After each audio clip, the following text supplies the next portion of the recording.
Sportsmanship, we ask that all fans act responsibly and courteously to those around you. Abusive language or disorderly.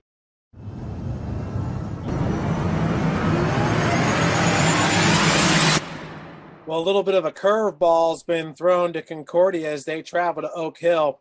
Oak Hill's a serious opponent with a 7-2 record, and Concordia is going to be without their head coach, as Dean Pantazzi tweeted out yesterday. Yep, Coach Manigault confirmed that to me. That he says it's just the same COVID situation that a lot of coaches and kids have had to deal with. It sounds like he's feeling okay, but he is not going to be able to be on the sidelines. He was very implicit in that. He sent me an email, which leads me to believe that he might be hiding in a tree somewhere, or they might sneak him in via crane or something down at Oak Hill. So I doubt that, of course, but you never know. He didn't say he was going to be at home, is my point. So Coach Paul Fleege, a longtime coach, assistant coach, he was once the head coach there at Concordia about 2 decades ago, will actually be the official head coach for this game. I don't foresee this being a difficult game for Concordia, but that offense, Jeff, as we've talked about, has just not opened up. I mean, they've got the players. You think about, Brandon Davis and Amir Drew, and then all those receivers that were just, they had some success early midway through the season. They started slow. Now they're back to their early season struggles where they just can't seem to get much going. And I think this is the week that they get things going and the offense finds some continuity and some confidence for what I think could be a really nice run for the Cadets. Even though they're stumbling into the postseason here at 4-5. This is a very good Concordia team, make no mistake. And the defense is fantastic. If they can get healthy, they get all their guys back, and that offense can just get some continuity. And I'm not sure if it's play calls, if it's scheme, if it's personnel, or if it's all of the above. But I think they've got the makings for a run if they can find some success on that side of the ball. Cooper Harris, one of the top linebackers in the SAC. James Rusher is certainly exciting and only a sophomore. These guys in that Northside game, which was the last game they participated in, they were playing without a lot of players, and they lost that game 14-7 in OT. How huge was that week off last week against Peru heading into this game for the Cadets? Oh, it was huge. We talked about it, this forfeiture could not have come at a better time for a Concordia team that was missing so many guys. They had so many injuries. Big Bubba Craig on the offensive line, a couple of guys on the defensive side of the ball, some of their top tacklers. They have not been 100% from week one, it seems like, in terms of personnel. Now they're missing their head coach, and they just can't catch a break, but maybe they did a week ago. I still think they beat Peru last week, but at least they were able to focus a little bit on this game. I think they went into this game knowing that Oak Hill was a big favorite to beat Belmont last week, even though it was just 0-0 at halftime. But they were probably able to focus a little bit on this game and then just lick their wounds, so to speak, and rest some guys up. It's been a long season, and they've been beat up, but they're starting to get healthy. We know the defense is fantastic. The time of this was, I think, perfect. The timing of it was perfect for Concordia. Now they can set their sights on hopefully a win here and then a potential sectional final match against prohibitive favorite Norwell, which faces off against McConaughey. I think the Knights should take care of business there, which will make for another one of those exciting Northeast State versus SAC matchups next week in the sectional. As we pay honor to America, will you join in singing our national anthem?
And with that, we are ready for football here at Oak Hill High School. We are in Converse, Indiana. I'm Thad Goff, bringing you the broadcast here on Summit City Sports. This is Oak Hill taking on Concordia, the second round of the Class 3A Sectional 27 playoffs. Winner of this game moves on to the sectional championship. Now, Concordia, they got here in large part due to Peru having to cancel their game last week. Concordia was scheduled to play at Peru, but Peru had to cancel the game, and because Peru ended up canceling, they ended up forfeiting. I beg your pardon. So the Cadets got the win and moved on to the next round. Well, they're going to announce the starting lineups here more in just a moment when we come back from this quick break here on SummitCitySports.com. Also at receiver, Jace Parnan. Also at receiver, Tyler.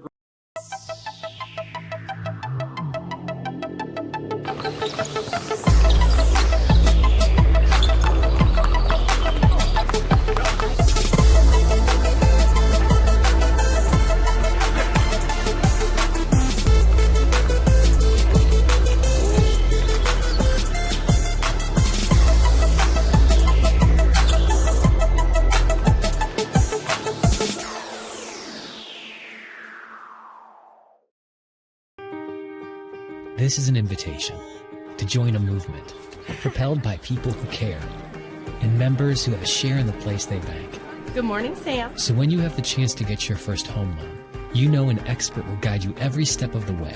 Or when it's time to buy your new car, you'll be treated like more than just a credit score. Good news, ProFed can get you that payment. This is an invitation to a place where simply belonging can help enrich your whole community. ProFed Credit Union. You're invited. I was once a Southside kid who was led on a journey by high school football. A journey that taught me discipline, toughness, and the skills that made me a success. As a businessman with a CPA license who owns his own firm, I still use the building blocks of high school sports in my everyday life. Someday sports will end no matter what level you reach, but you will be left with the skills to compete in the next game, the game of life.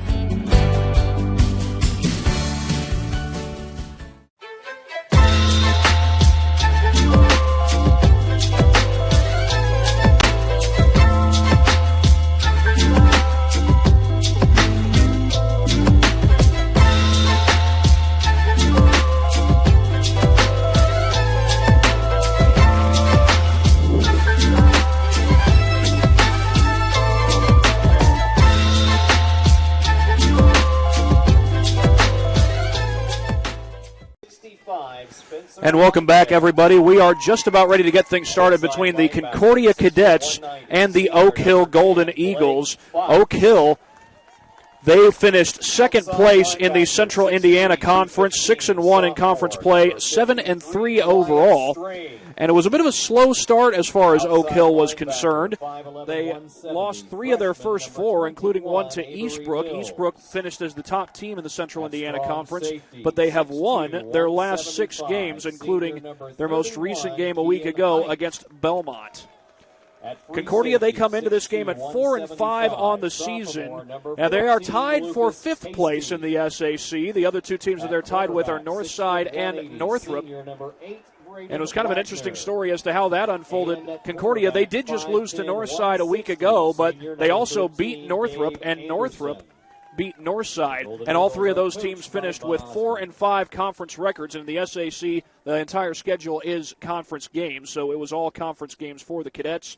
And they were able to beat Northrop but lost to Northside. Now, Northside and Northrop play each other tonight. We'll be keeping an eye on that game, but we will especially keep an eye on this one as Concordia gets set to take on Oak Hill.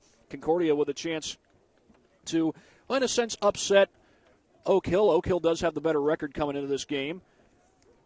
And the winner of this game will move on to play the winner of Maconaquah versus Norwell in the Sectional 27 championship game. Before we go any further, we will get in a word from our sponsors that allow us to come out and do these games that we get to do here on SummitCitySports.com.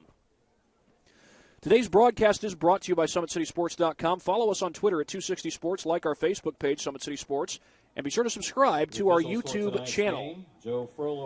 Kelly Automotive Group is Indiana's #1 automotive group with over 1,000 new vehicles and 500 pre-owned vehicles to choose from.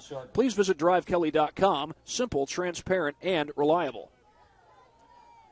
Tom Steele Tire has been servicing the Fort Wayne area for over 40 years. They will help you find the perfect tire for your vehicle and other auto repair services like brakes, wheel alignments, engine diagnostics, and more.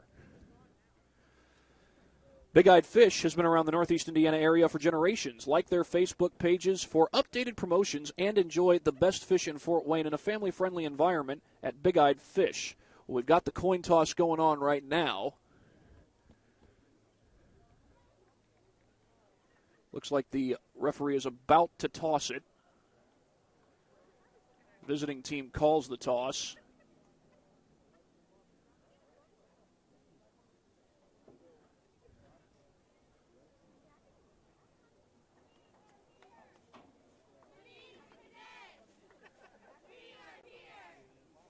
And they do toss it. Looks like Concordia won the toss.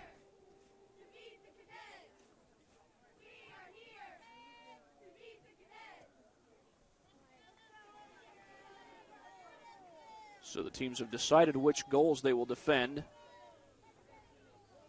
Now it was Oak Hill who won the toss, and they have deferred, so they will kick it away. Second half, so they will be kicking off to start the game. We will look to get in more words from our sponsors as this night goes on. Again, Concordia coming in at 4-5, Oak Hill coming in at 7-3 on the season. Now, Concordia is without head coach Tim Manigal tonight. We won't get into details as to why that is, but he is not available to coach tonight.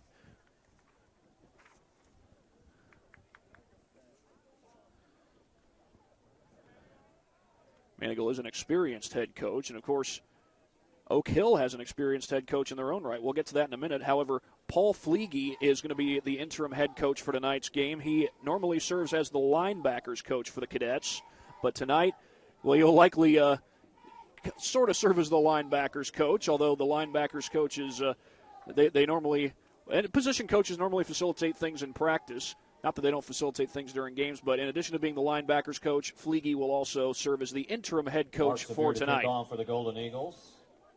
Number 8, Cameron Johnson, the deep back. Cam Johnson is back to return for the Cadets. And he is indeed a dangerous one. He's got plenty of speed. He plays well on both offense and defense. And we are underway from here in Converse, Indiana. A returnable kick. It bounced toward the 5-yard line, and Johnson does pick it up. He's a speedy runner, but he's got a lot of ground to make up, and he won't get much. Tripped up at the 10-yard line. Johnson on the return. The tackle made by number 21. That was Avery Mills, a freshman, who made the tackle for the Golden Eagles. And now Concordia is going to be backed up deep in their own territory to start this game. Concordia at their own 10-yard line. Brandon Davis is the starting quarterback. He's a senior. Leading rusher is Amir Drew. He is having a good season. However, he's coming off of back-to-back 1,000-yard seasons. He may need one, maybe two more games to get there.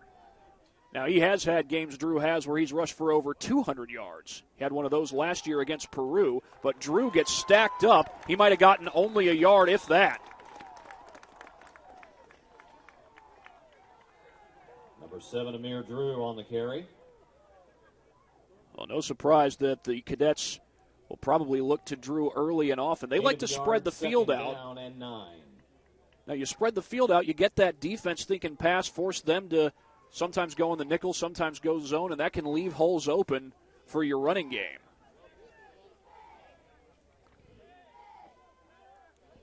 Will operate from the gun. 4 wide receivers, 2 to the left side, 2 to the right side. And this is 2nd down and 9 for the Cadets. They go with the option and a toss to Drew, trying to take it wide. He'll get a good gain out of this. 1st down and more. He'll get a really good gain out of this. Out to the 40-yard line. Amir Drew takes the Cadets from their own 11 out to the 40-yard line. Lucas Hasty with the tackle. New line of scrimmage is the 40-yard line, 1st and 10.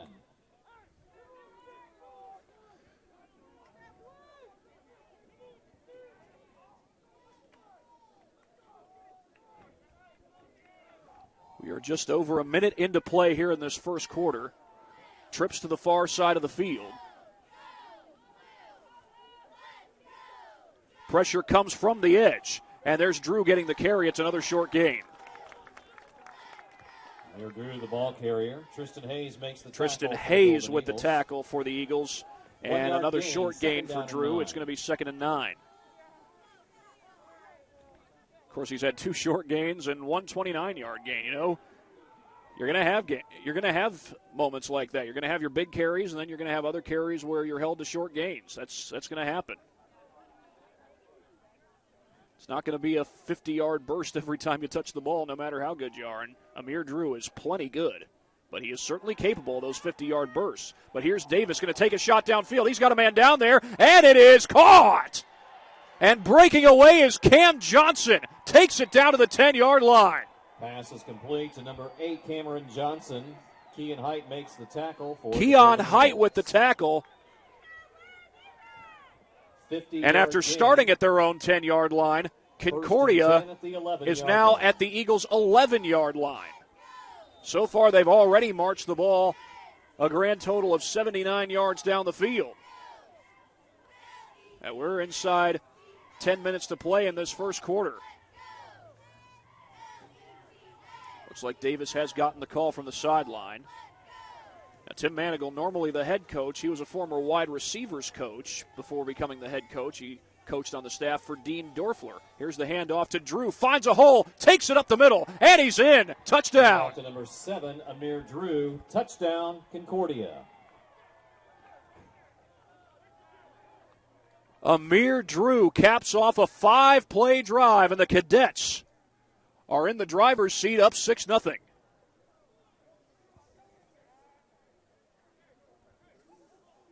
This is Joe Gutman on to attempt the extra point. Jace Parnan will hold. We've got 9:17 left to go in this one. They get the snap down, the kick on its way, Extra point and it's for good. David Gutman is good. So Joe Gutman adds to the Cadets' 7-0 lead. It's Amir Drew who makes it 6-0, and Concordia has the early touchdown. Got a lot of football left to be played. We'll get in a few more words from our sponsors here at SummitCitySports.com. You're invited to join ProFed Credit Union, where we get to know you to better serve you. Sign up online in 5 minutes or stop by a branch. Join ProFed today and start owning your financial future at profedcu.org. At Ottenweller Contracting, we invest in our customers by providing peace of mind during the entire process from bid to build. Visit OttenwellerContracting.com. Well, in a moment, we'll get a look at our Traction AP replay, and there will be a couple of plays to show you here in these next couple of snaps. Amir Drew with some big runs just moments ago. But now we'll see the Concordia offense on the field first, or Concordia defense on the field. And again, they're going up against a team that is 7-3 on the season. And this is Eli Maddox to boot it away. Maddox was a starting quarterback for 2 weeks, but this is a returnable kick taken across the 30-yard line. Avery Mills on the and it's return Avery for the Mills Golden who Eagles. takes it out to about the 32.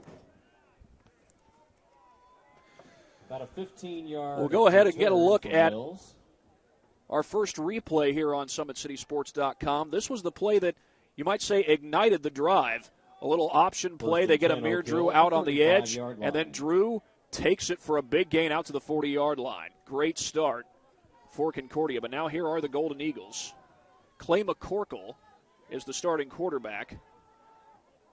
And he'll toss this one to the far side. I believe that's Taranchik, Kyle Taranchik. Check that, it's Blake Fox, I beg your pardon. He's a senior. Gain of a yard, 2nd down.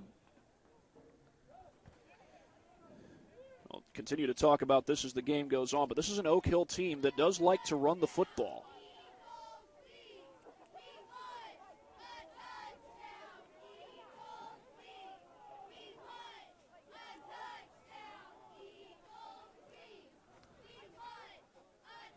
Back to throw is McCorkle. He gets some pressure. Goes to the sideline, and the pass appears to be caught. And yes, it is. The catch made by Lucas Hasty. Pass complete to number 14, Lucas Hasty. 8-yard gain, 3rd down and 1. That's going to bring up 3rd down and 1. Mentioned earlier, this Oak Hill team likes to run the football. Kyle Taranchik is the leading rusher. He's rushed for over 1,000 yards on the season. Blake Fox not far behind him. He's rushed for over 500 on the year. They'll run it off the right side. That's going to be close to the marker. I think that was Fox. Check that. It was Taranchik. Taranchik, number 12.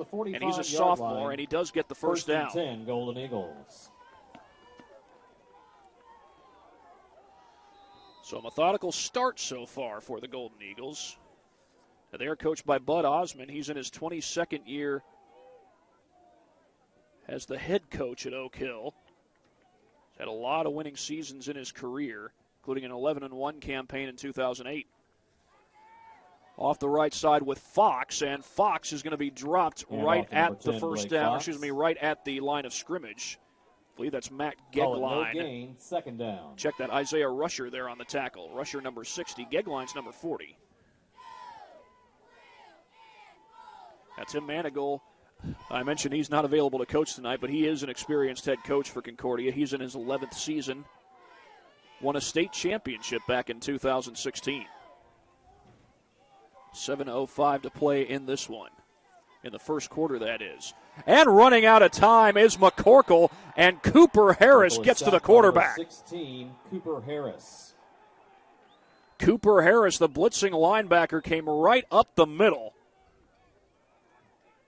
4-yard loss, third down and 14. We'll go ahead and show that to you on the Traction AP replay. Looked like Harris was lined up about 4 yards off the line of scrimmage, but he wasted no time getting in that backfield. Unblocked was Cooper Harris.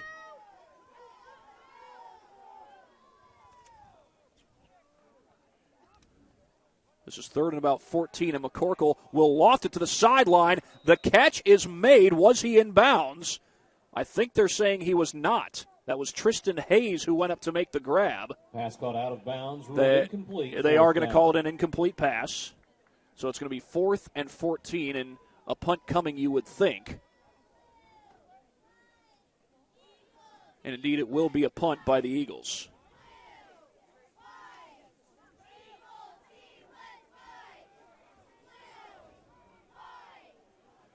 Keon Height is the punter, and he gets this one away. That's going to take an Eagles bounce. It goes inside the 20-yard line. Johnson will just let it roll. And it will be down just inside. So Concordia will start this drive at their own 14-yard line. Now, they started their last drive from their own 10-yard line. It was capped off by an 11-yard touchdown run by Amir Drew, and that's a touchdown run that we will go ahead and show you here on the Traction AP replay. Showed you the big run he had right before the touchdown. Now Drew taking it right up the middle, bouncing off tacklers. He's a big dude, and he takes that one in for 6.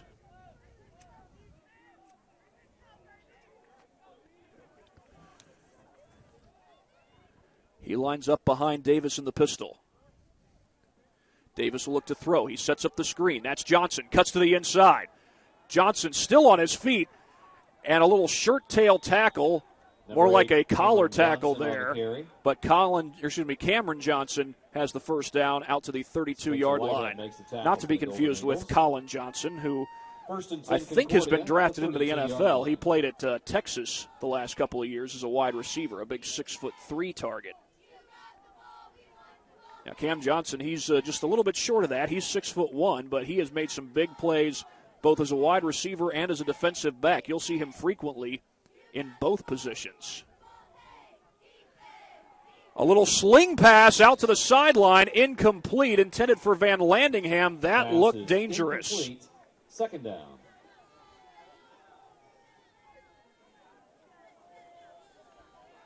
And Concordia, very fortunate there that they didn't turn it over. There were blue jerseys with gold helmets well near that football.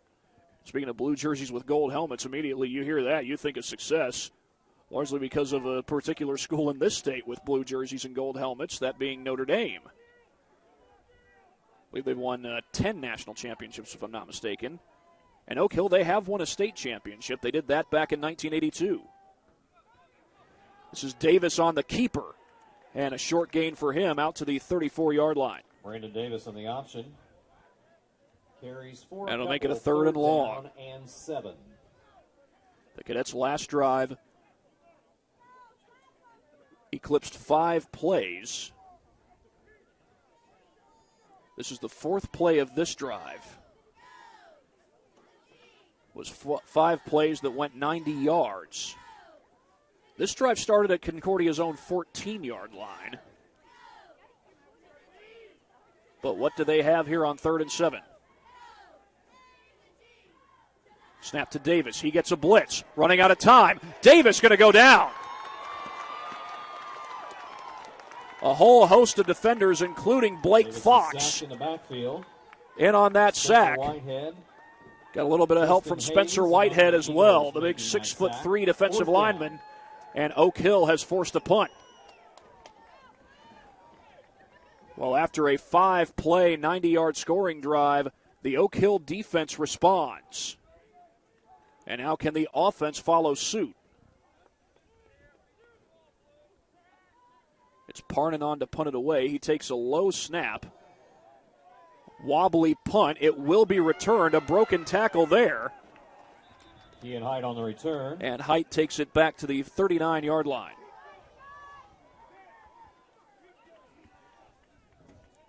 And Oak Hill will So start that this is where drive Oak Hill first will and 10 start on this their own drive. Another 40-yard word line. from our sponsors that allow us to come out and do these games. Well, that's coming up after this next play.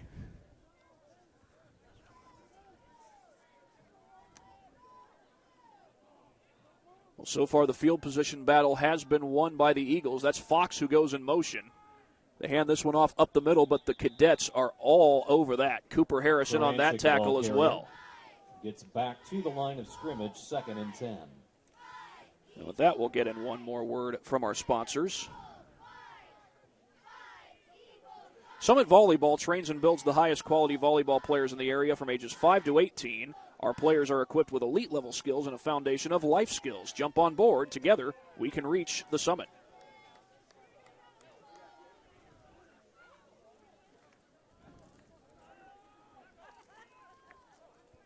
McCorkle operates from the shotgun. He looks to throw.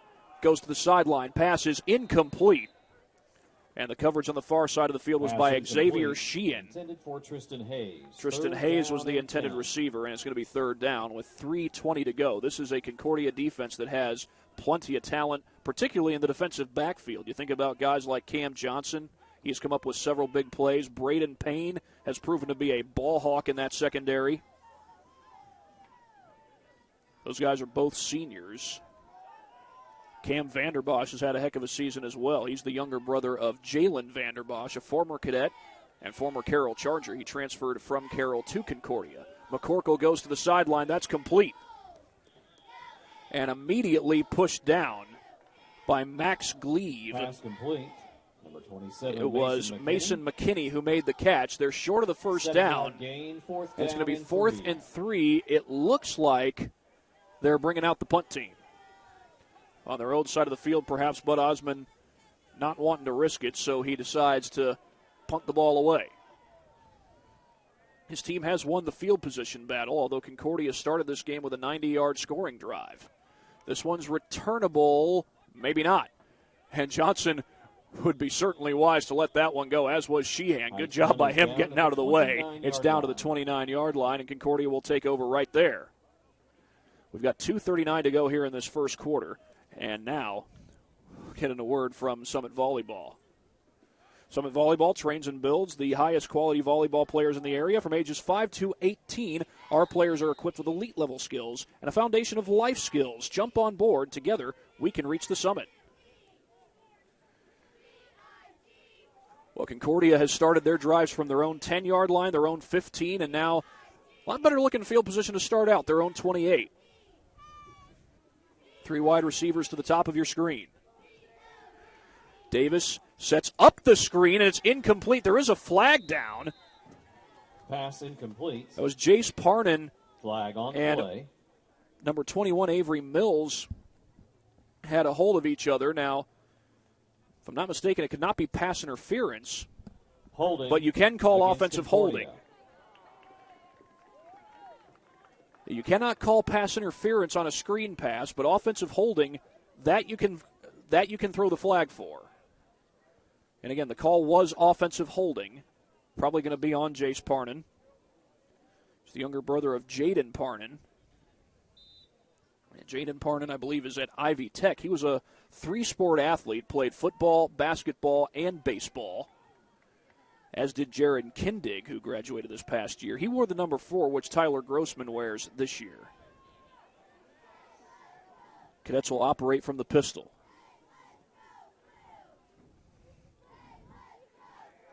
A toss to Drew on the option. Takes it wide. Gets close to the original line of scrimmage. Looks like he'll be short of that by a yard. And ripping the ball away at the end was Hasty. But apparently Drew was down. They did not rule that a fumble, I don't think. 10-yard gain, 2nd down and 10. Yeah, Hasty had the football in his hands when that play was over, but apparently Drew was down before the ball came out. So it's going to be 2nd down and 10 as Drew gets back the yardage lost on the holding penalty. We've got about 2 minutes to go in this first quarter.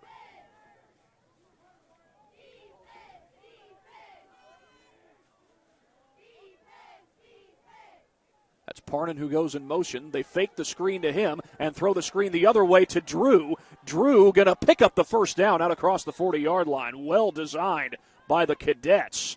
Drew on the reception. Tackle is made by number 65, Spencer Whitehead. It was Spencer Whitehead who made the tackle. Flag on the play. There is a flag on the play, though, so hold everything. Concordia, they are walking backwards, so this looks like it's going to be marked off against them. That's going to take away the first down. And the call is an ineligible man downfield on Concordia. Well, the call is ineligible man downfield. The ball was caught behind the line of scrimmage. The officials are going to get together and discuss this. But we'll take a look at it. It looked like the ball was caught behind the line of scrimmage. We'll see.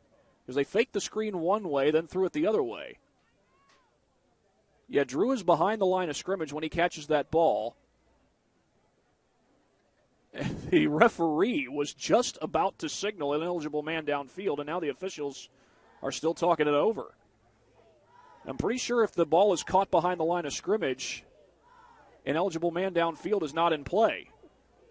And they're going to pick up the flag. Yeah, again, that ball was caught behind the line of scrimmage, so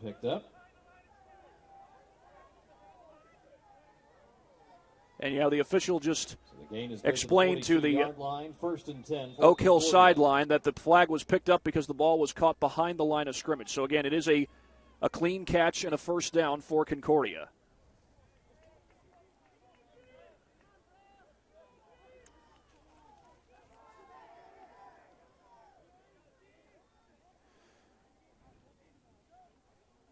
Here's the give to Drew.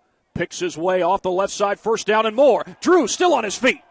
And cut down from behind to the 32-yard line. Again, the ball comes out, but that time it went out of bounds. So it's going to stay with Concordia no matter what. 10 for Concordia, the new line of scrimmage, the 33-yard line. Well, Amir Drew had picked up 40 yards, 41 yards actually, on the last possession. I believe he's close to 75 at this point. And he, of course, had the touchdown. He tries to help the Cadets add to their lead. They're inside the Eagles' 35-yard line. They set up the screen to Luke Speckard. Speckard finds some room, and a flag comes down instantly. Pass is complete. Are we going to get a hold here? Either a hold or a block in the back. Down. Well, we'll check on the penalty. It's going to be a block in the back. That's the back is the call effectively the second penalty against Concordia. It would have been the third had the flag not been picked up for an eligible man downfield. Now, in that case, the right call was made. The ball was caught behind the line of scrimmage.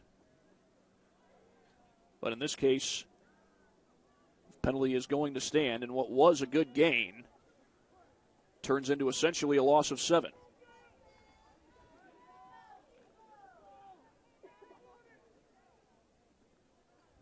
So this will be first down and 17. We've got 47 seconds with the clock running left in this first quarter.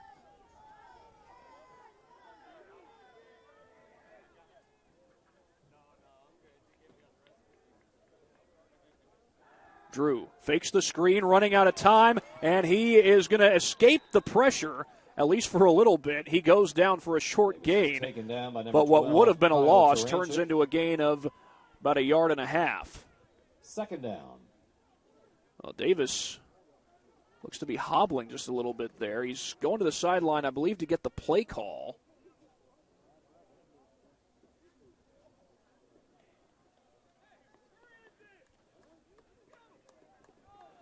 And actually, the Cadets are going to let the clock run out. It's the end of the first quarter. So the teams will switch sides as Concordia has a good drive going, but trying to get back some penalty yardage. We'll be back for the second quarter after this here on SummitCitySports.com. Get up-to-the-minute information from... This is an invitation to join a movement propelled by people who care and members who have a share in the place they bank. Good morning, Sam. So when you have the chance to get your first home loan, you know an expert will guide you every step of the way. Or when it's time to buy your new car, you'll be treated like more than just a credit score. Good news, ProFed can get you that payment. This is an invitation to a place where simply belonging can help enrich your whole community. ProFed Credit Union. You're invited. I was once a Southside kid who was led on a journey by high school football. A journey that taught me discipline, toughness, and the skills that made me a success. As a businessman with a CPA license who owns his own firm, I still use the building blocks of high school sports in my everyday life.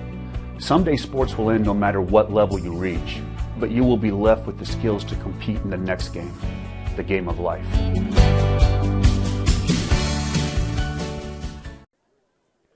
We begin the second quarter. Concordia with a 7-0 lead. They scored on a 90-yard scoring drive. Amir Drew capped that off with the 11-yard touchdown run. And Drew's having a pretty good game so far in this one. The Cadets trying to add to their lead, but they're faced with a 2nd down and 15 after a penalty not long ago.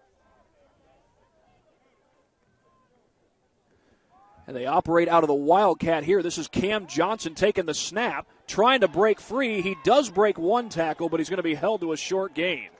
Direct snap to number 8. Well, Brandon Johnson. Davis was hobbling a bit as he walked off the field not long ago. For the Golden Eagles. He is on the field, though, and it looks like he's getting the call from the sideline. For the Cadets. Might have been in there as a decoy or extra blocker there. And, well, the way he's bending, I think he might be having some trouble with that knee. I hope that's not the case. But it may very well be the case. Well, the way he's running, maybe not. Going to be 3rd down and 13 for the Cadets. If I'm not mistaken, they don't have a 3rd down conversion in this game, but we get a whistle here. Timeout, Concordia. It's a timeout called by Concordia. While they take a timeout, we'll get in one more word from one of our sponsors that allow us to come out and do these games that we get to do here on SummitCitySports.com. Anderson Heating and Air Conditioning is dedicated to providing the best possible solution for your home or business, a system and solution that fits your unique needs. Visit AndersonCoolHeat.com. As the official sports medicine provider of the IHSAA well, Concordia has put together a good drive, although they do have a couple of penalties that have gone against them. They've been penalized twice in this drive alone. With 6 locations across central Indiana. One of those penalties was an illegal block in the back that took away a 6-yard gain, made it 1st and 17, and Concordia still finds themselves behind the sticks as 3rd and 13 comes up. Amir Drew has certainly had a quality night. If I'm not mistaken, I think he's got just about 75 yards in the game as a whole. At least that's as far as his rushing yards are concerned.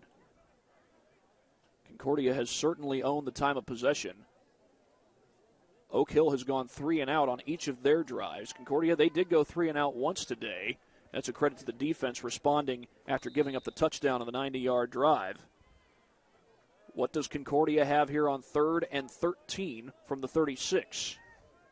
They'll spread the field out. Drew the lone back right behind Davis.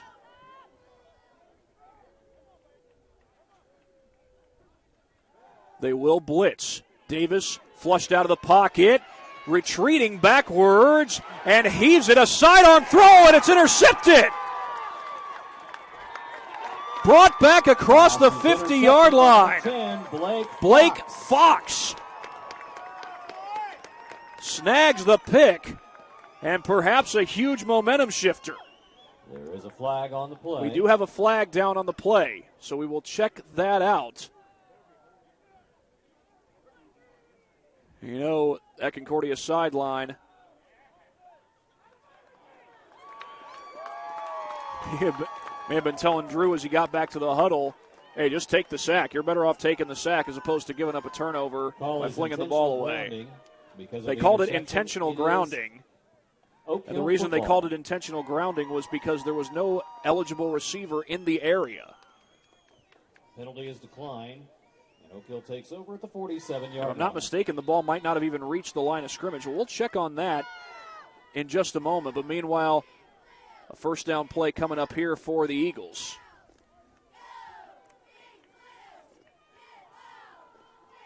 Fox goes in motion. They fake it to him. McCorkle will throw to Fox out on the flat. Fox with room down the sidelines and goes out of bounds. A good gain there on first down. It was Johnson who forced him out of bounds. Well, let's take another look at the last play on the Traction AP replay. 6-yard gain, 2nd down and 4. It was 5 men coming on the pressure, and Davis was forced to retreat. That pressure up the middle, he just heaved it away. And unfortunately, I'm not sure where the ball was caught from that replay. But if I am not mistaken, it was caught short of the line of scrimmage. And even if you are outside the tackle box, the ball has to reach the line of scrimmage. There's a good tackle in the backfield. I think that was Harris. And indeed it was. The tackle for loss by Cooper Harris. He is stopped at the line of scrimmage, and that brings up 3rd down. Check that, a tackle for no gain. He did get back to the line of scrimmage, but Harris has made a couple of big plays in that backfield today for Concordia. One of those was a sack. And it's going to be 3rd down and 7. As the Eagle offense tries to respond after the takeaway. That looked like movement. The ball comes out. No flag. McCorkle looks to throw. He heaves it to the sideline, and that's intercepted. Oh, no, it's dropped. It was dropped by Braden Payne. Is incomplete. It very well could have been intercepted. And it looked like somebody moved. There is a flag down. It was thrown on the far side of the field. I didn't hear a whistle to blow the play dead.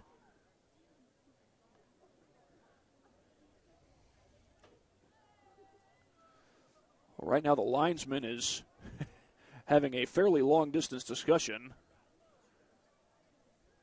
with the referee, but now the referee looks like he's about to announce it. False start is the call against the Golden Eagles. It is I believe that's going to essentially go as 4th down. A legal procedure. Now, the call from it sounded like false start, and the signal that the referee just gave was for false start, but if it's a false start, the play is normally blown dead. But the announcement was that Concordia is going to decline the penalty. They're going to get the ball back on the punt. Bit of a high snap, and there is nobody back to return that thing. Concordia's just going to let it bounce, and it's going to go into the end zone, a touchback. That punt goes into the end zone for a touchback. So Concordia will start this drive from their own 20-yard line when we come back on SummitCitySports.com. Sports Club, Fort Wayne's premier multi-sport facility and home to Empowered Volleyball Academy. With the deepest and most experienced coaching staff in the region, we've had a 100% college recruiting success rate for the last 6 years. Be sure to register for upcoming tryouts at our regular location and our new satellite program, Empowered OVC. If you're looking for a place where you can not only play volleyball, but call home, look no further than Empowered.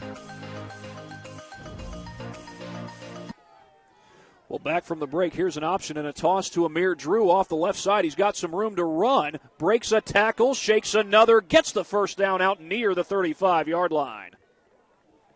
Option pitch goes to number 7, Amir Drew. Another solid carry for Amir Drew. He's had a fine performance tonight. He's already punched one in for 6. As Concordia's defense was able to respond after turning the ball over on that interception moments ago.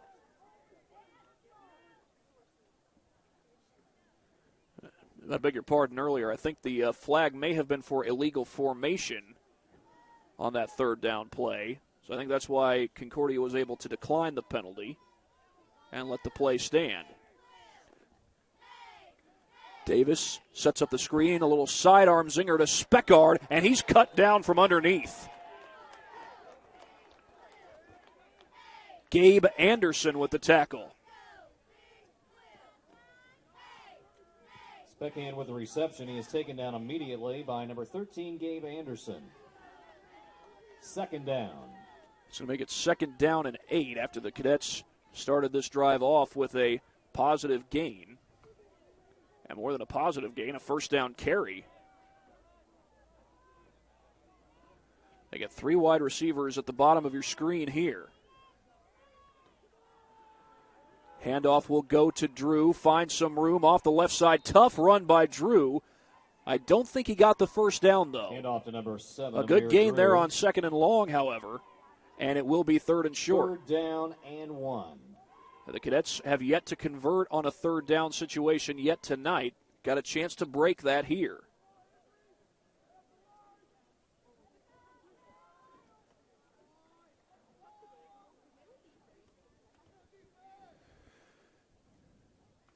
Concordia was a sectional champion a year ago. They went down to Peru and knocked off the Tigers to win that sectional championship. They had all road games at sectionals, and they got a home game for regionals. Here's Drew straight up the middle. He gets the first down.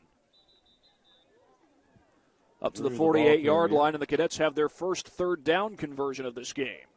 Takes it across the 45 to the 48. I mentioned Concordia finally got a home game for the first and only round of regionals, the regional championship, and that was against Bishop Chatard, a very quality team from down in Indianapolis.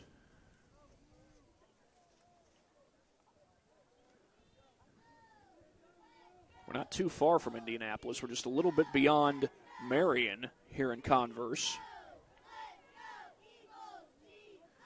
And tomorrow, if you go south of Indianapolis, or I should say west of Indianapolis, you might be able to find your way to Terre Haute. Here's Cam Johnson on the reverse, gets a first down and more. Out of bounds close to the 30-yard line. A little trickeration by the Cadets. And they move the chains again.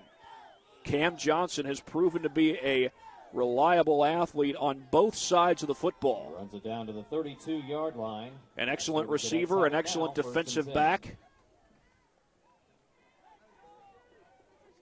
And he's certainly somebody who you want to have the ball in his hands. He had a couple of reverse touchdowns in Concordia's win over Wayne earlier this year.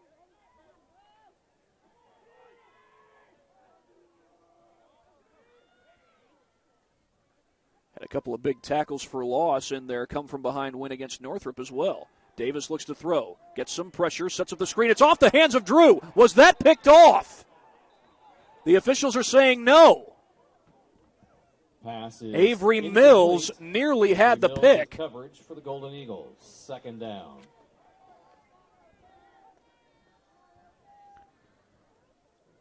Well, we'll see if we can get a look at that here on the Traction AP replay in just a second, although Concordia looks like they're going to huddle up here. Davis just got the call from the sideline. So one more look at that last play. Went off Drew's hands, and it's hard to tell from that angle if Mills actually did catch it.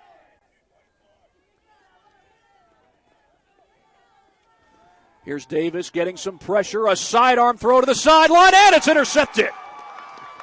That time, no doubt at all. Lucas Hasty. Intercepted by number 14, Lucas Hasty. An underthrown ball, and Hasty is Johnny on the spot.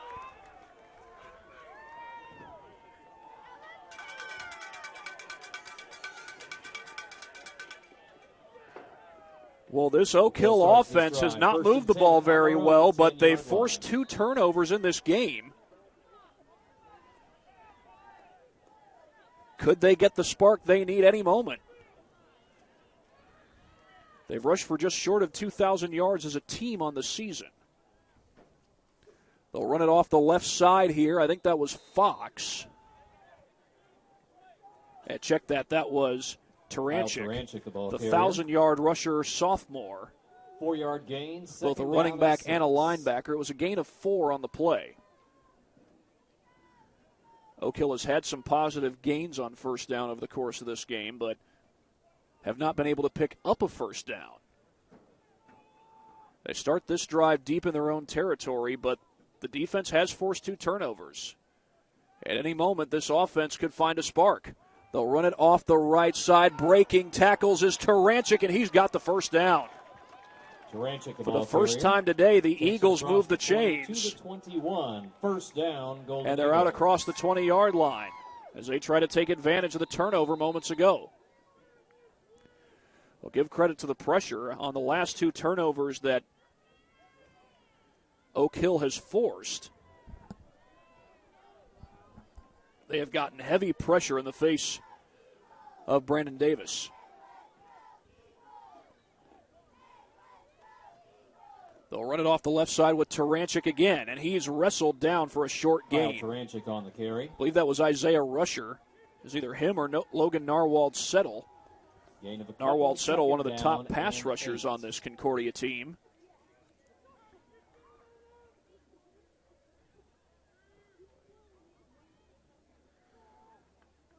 As the Eagles are going to be faced with 2nd down and 8.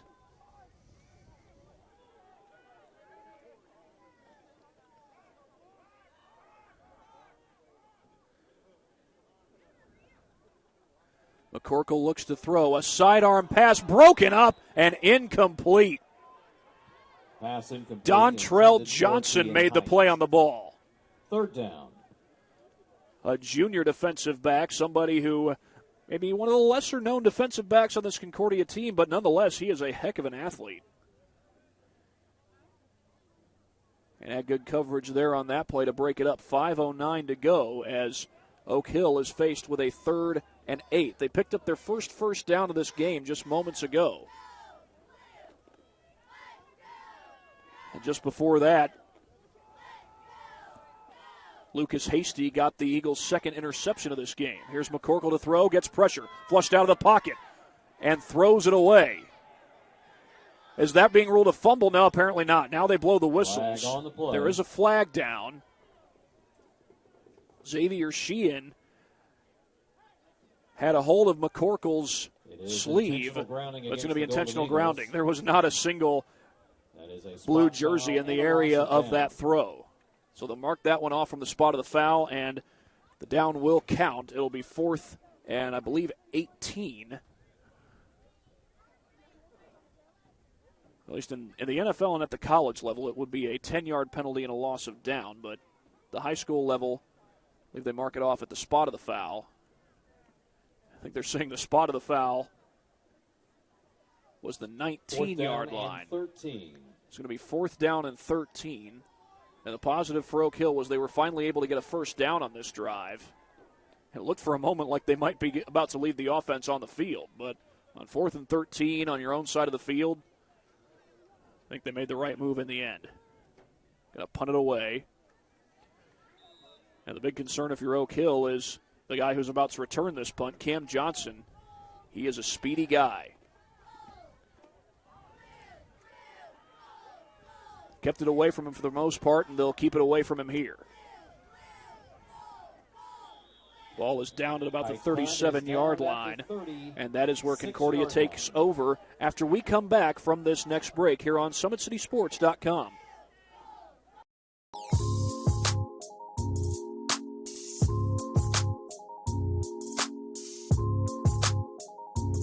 There are tons of benefits to using compression therapy, but my favorite are speeding up muscle recovery, reducing swelling and inflammation, and improving my athletic performance.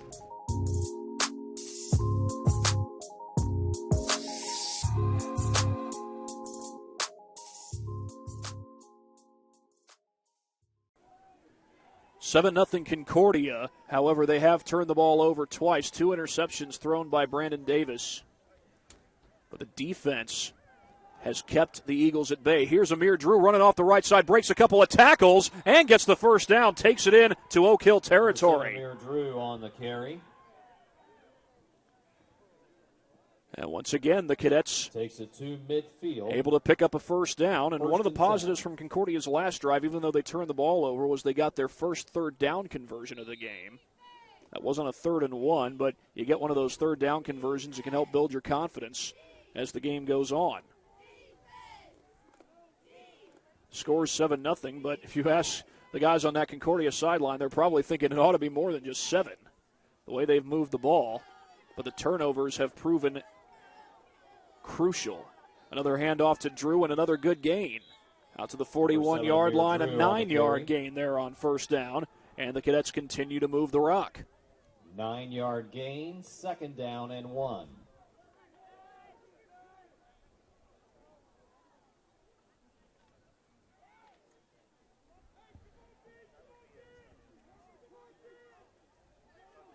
Davis gets the call from the sideline. Again, Tim Manigal not able to coach tonight.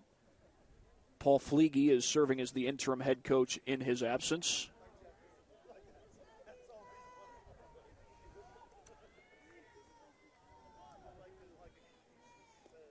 Handoff goes to Drew. Easily picks up the first down. The yardage after he crossed the marker wasn't quite so easy, but he's able to move the chains. It's a 5-yard gain. Takes it down to the 36. That's 3 straight carries for Amir Drew. I believe, if I'm not mistaken, he's over 100 yards for the night. And we haven't even gotten to halftime yet.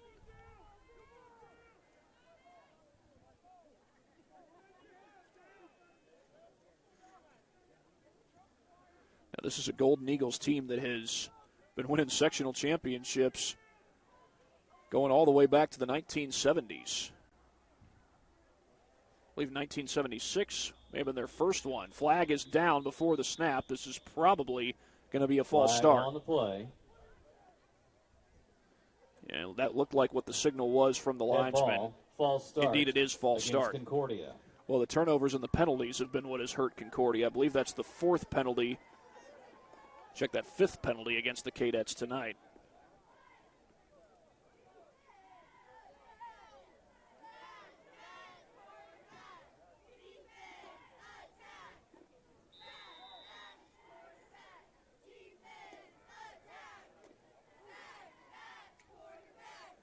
We got 3:20 and counting to go here in this second quarter. And the Cadets faced with a 1st and 15 after the false start. We got behind the sticks the last time they had the football. And Drew looks to throw. Wants to take a shot. Running out of time, though. Tries to escape. And he's trying to get a throw off. Flag is down. Bubba Craig, I think looked like he was trying to help keep him up. Craig, a big offensive lineman. There's a flag on the play. And we're going to find out what the flag is here. Well, I didn't see any kind of signal, but except for the fact that the penalty's on Concordia.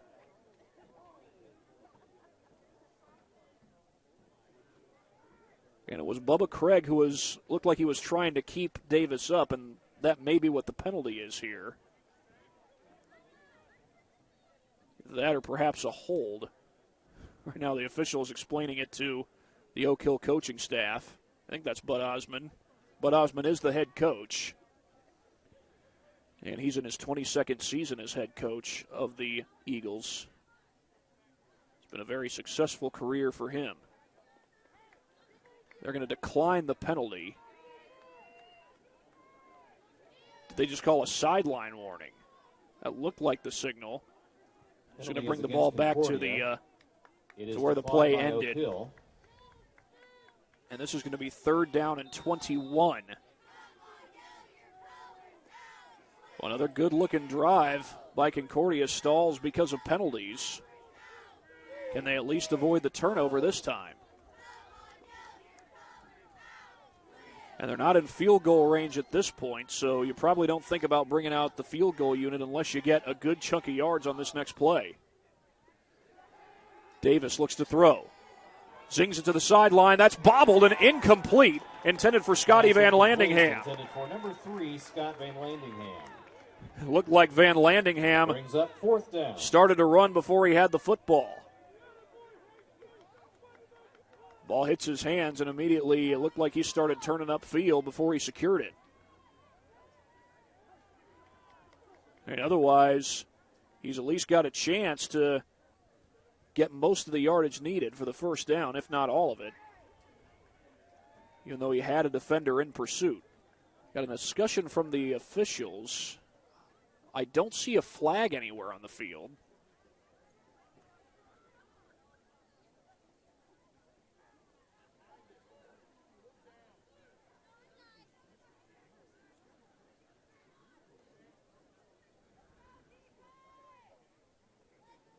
And I don't think there is a penalty. Just going to be fourth down, 4th and 21. And the Cadets will send out the punt team. Well, Concordia, they've moved the ball extremely well tonight, but so far only 7 points to show for it. Only given up 1 first down defensively. But penalties and turnovers have hurt the Cadets. You take away those penalties and turnovers, you could very well be looking at a 21-0 lead, a 28-0 lead, as Jace Parnan stands back to punt it away. Gets a little bit of pressure, but he gets the punt off. It stays in bounds, and then Payne didn't really have to down it. It goes out of bounds at the 10-yard line. Punt is down at the 10-yard line. That's where the Golden Eagles will start first. So once again, Oak Hill will start deep in their own territory. Started at about the 10-yard line last time they had the ball, right off the interception. And they'll start from right about that spot again. 2:20 left to go in the first half. Oak Hill did get their first down of the game on that possession, but once they got that, they didn't move the ball much farther. Concordia was able to get the stop. Cadets have 3 down linemen here. The handoff to Taranchik, and Taranchik pursued in the backfield and taken down. Taranchik on the carry. Whole host of Cadets in to make that tackle. Timeout, Concordia. And it's a timeout called by Concordia. Well, while they take a timeout,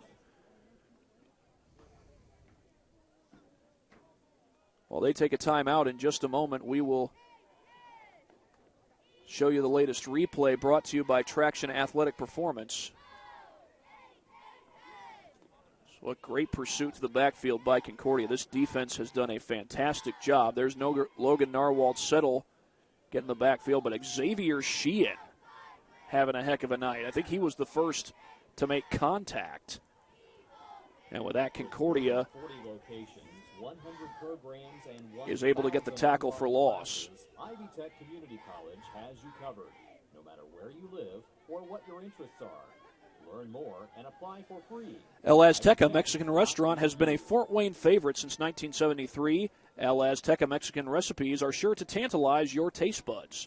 Visit elaztecarestaurant.com. So after the first down tackle for loss, Oak Hill trying to get out of the shadow of their own end zone. They've converted just 1 first down in this game. That's a credit to this Concordia defense. They have had plenty of great games this season. Held Northrop scoreless in the second half after falling behind 6-0 in the first. And of course, the Concordia offense also responded. They scored at 20 unanswered points to help win that game. A keeper by McCorkle off the right side. Gets back the yardage lost and more. And gets very close to the first down. Looks like he's a yard or two short. McCorkle with the quarterback keeper. Cooper Harris, Dontrell Johnson, and Cam Vanderbosch were in the area of the tackle. It's going to be 3rd and 2. Gain of 11, 3rd down and 2.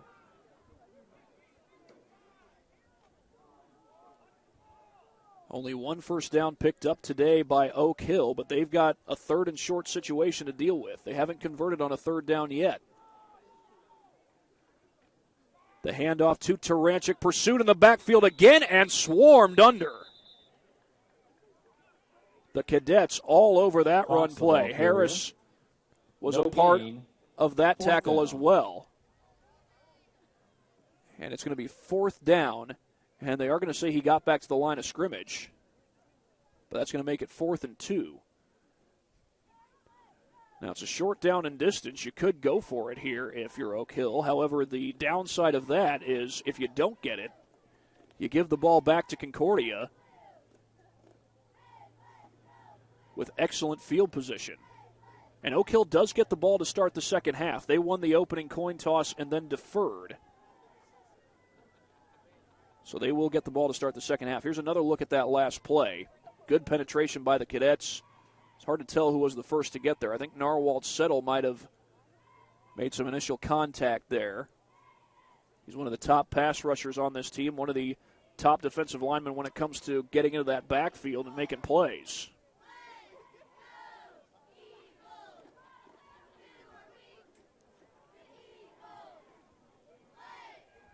And they might be going for it here. Clay McCorkle is still out on the field on this 4th and 2.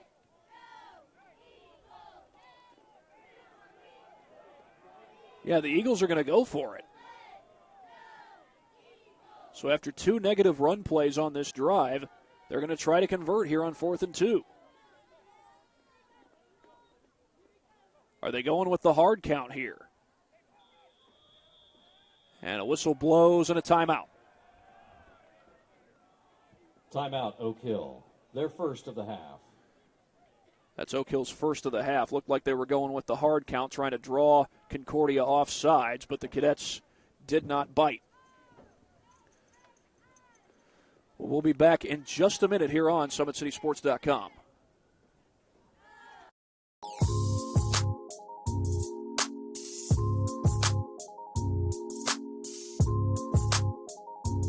There are tons of benefits to using compression therapy, but my favorite are speeding up muscle recovery, reducing swelling and inflammation, and improving my athletic performance.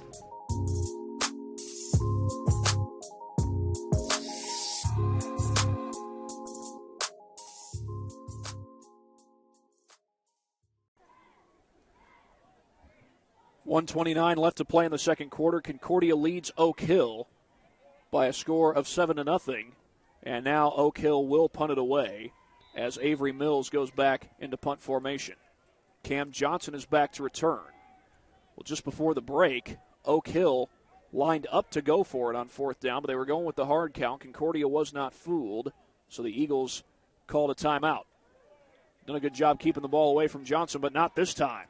Johnson with a good return out across the 35 with a little bit more room. And a flag is down. Is that going to be a hold? I just heard a fan say he tackled him. I believe he was referring to Logan Narwhal Settle. He and Lucas Hasty were both down on the ground, and we'll get the call. It is going to be against Concordia, so what would have been great field position is going to be backed up.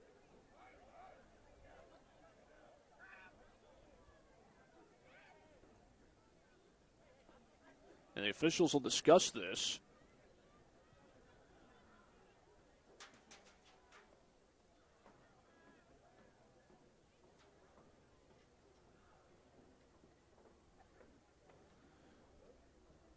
Been a number of penalties against Concordia today. Call against Concordia.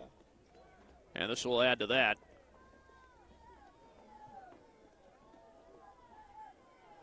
So they're going to mark it off from the 33-yard line, which was right about where the play ended. That should bring it back to the 43-yard line. But the officials are going to mark this one all the way past midfield.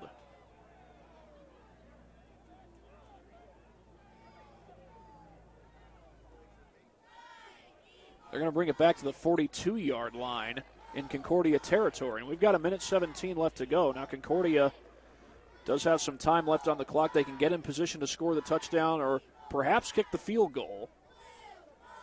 I was at Southside last week, and the field over there was plenty muddy. Now Concordia knows what that's like. Zollner Stadium used to be a grass surface. They now have an artificial turf surface over there. And, of course, you've also got an artificial turf surface over here at Oak Hill.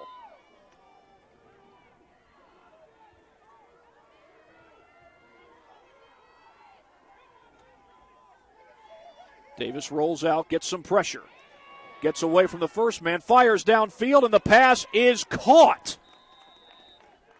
At the 45-yard line, that's Johnson. Cameron Johnson takes it across midfield And they're able to get it into his hands on the first play from scrimmage. Mark the ball at the 44-yard line, and the clock will start as they reset the chains. Well, getting into Oak Hill territory, Concordia doesn't have to quite go hurry up here. This throw to the sideline is incomplete. Pass incomplete. That was intended for Luke Speckard. Second down. That's going to make it second down and about 10. The incompletion does stop the clock. And Concordia has just one timeout to work with. So it would not be a surprise if they try to work toward the sideline these next couple of plays.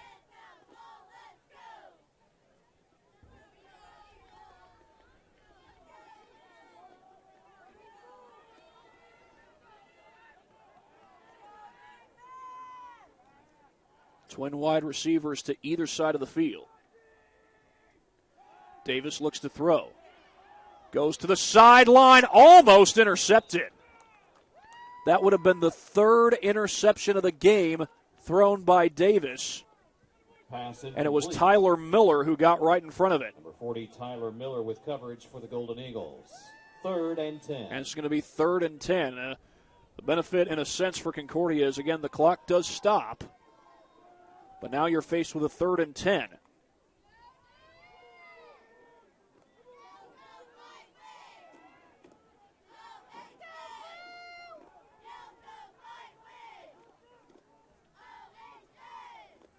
Davis to throw, gets some pressure. He sidearms it, and it's knocked down behind the line. Pass incomplete, broken up by Tristan Hayes. 4th down and 10. That was Tristan Hayes who knocked it away, and now it's 4th down. Looked like they were trying to set up the screen for Amir Drew. But now Concordia will have to punt it away on 4th and 10. Oak Hill is going to get the ball back with 51 seconds left. They do have 2 timeouts remaining.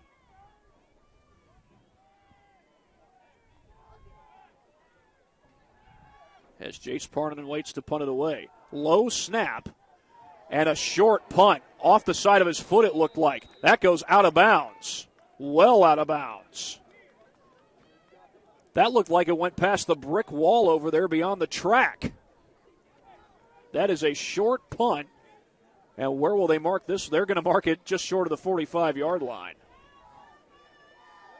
Punt goes for no gain as it is spotted back. I tell you what, when I worked in Minnesota, I saw a punt that traveled a net of 1 yard. I was at a game in Osseo, Minnesota, not too far from the Twin Cities, home of the Osseo Orioles. And, you know, if you go to one of their games, you might think, am I in Minnesota or am I in Corvallis, Oregon? The jerseys greatly resemble those of the Oregon State Beavers.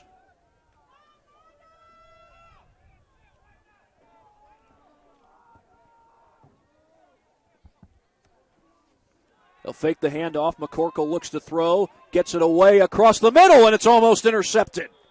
McCorkle's pass incomplete. Cam Johnson got a hand on that one. It has been a tough night to be a quarterback.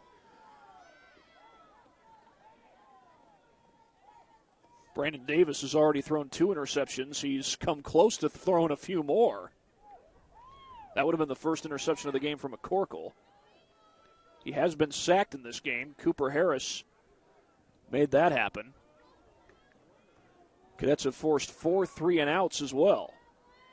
That makes it tough to be a quarterback, a running back, an offensive lineman, wide receiver, you name the position. McCorkle looks to throw, pressure right up the middle. He gets it away, incomplete.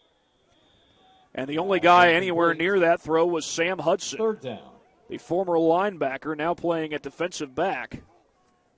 And one of the top pass rushers on this team last year. Now with 34 seconds to go, it's going to be 3rd down and 10. And very little time has ticked off the clock.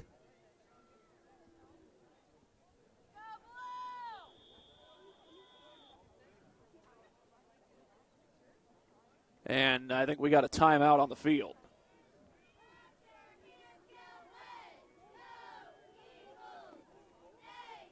I think it was called by the Eagles. Well, they take a timeout. We'll take one as well here on SummitCitySports.com.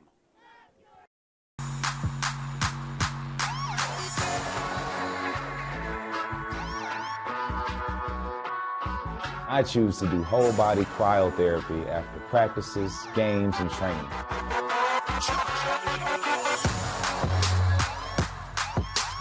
It reduces inflammation in my muscles and allows me to move more agile throughout my profession. I became a believer in iCryo after my severe injury in college at Notre Dame, tore my ACL, and I was looking for ways to recover, ways to get back on the field. So I'm thankful for iCryo.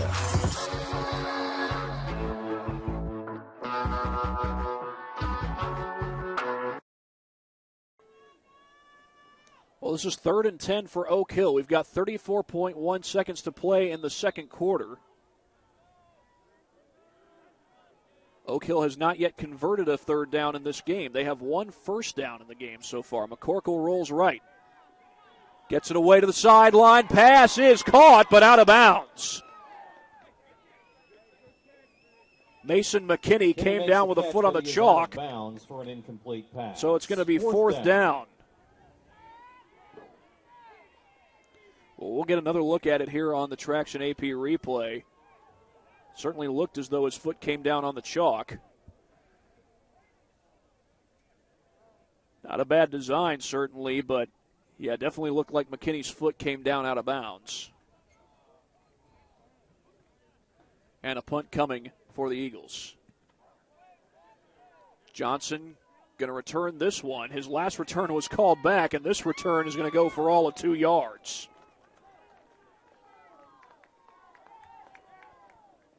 I think that was Jaden Williams Johnson on the return, who made the tackle. 16.8 on the clock. Check that. Hayden Wagner made the tackle, number 88.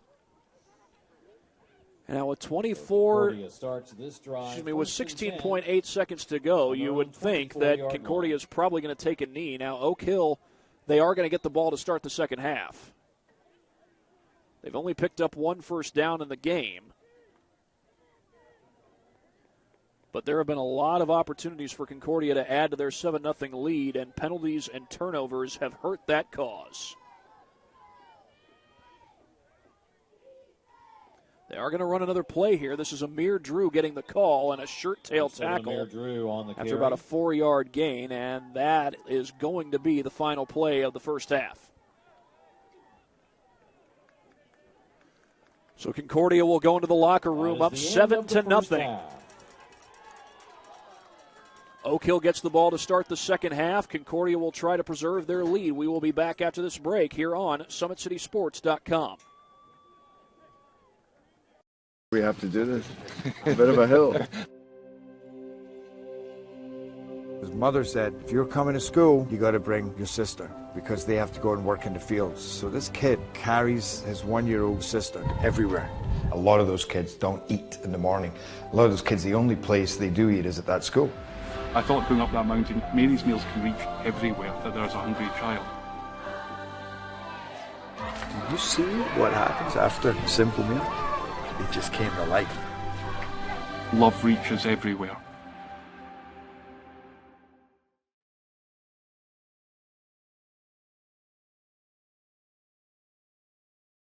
Parkview Sports Medicine's integrated sports medicine team is built to serve the needs of all athletes in all sports. Our team's only goal is to improve athletes in every facet. PSM offers performance training to help athletes get better on the field, dedicated athletic rehabilitation and physical therapy to help them get better off of it, certified athletic trainers in our PSM schools providing daily support to our athletes, and a specialized orthopedic walk-in clinic when injury strikes. Call 260-266-4007 to speak to our care navigators or visit ParkviewSportsMedicine.com to learn more about what we can do to improve athletes at all levels. Parkview Sports Medicine. Become more.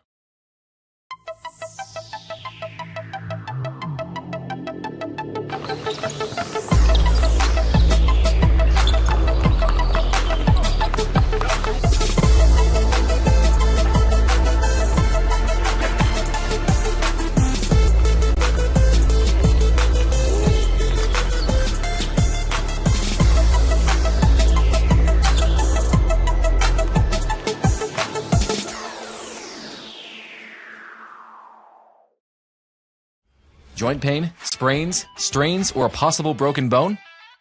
Make the Parkview Ortho Express walk-in clinic your first stop when you have an orthopedic or sports injury. Call 260-266-4007 for more information.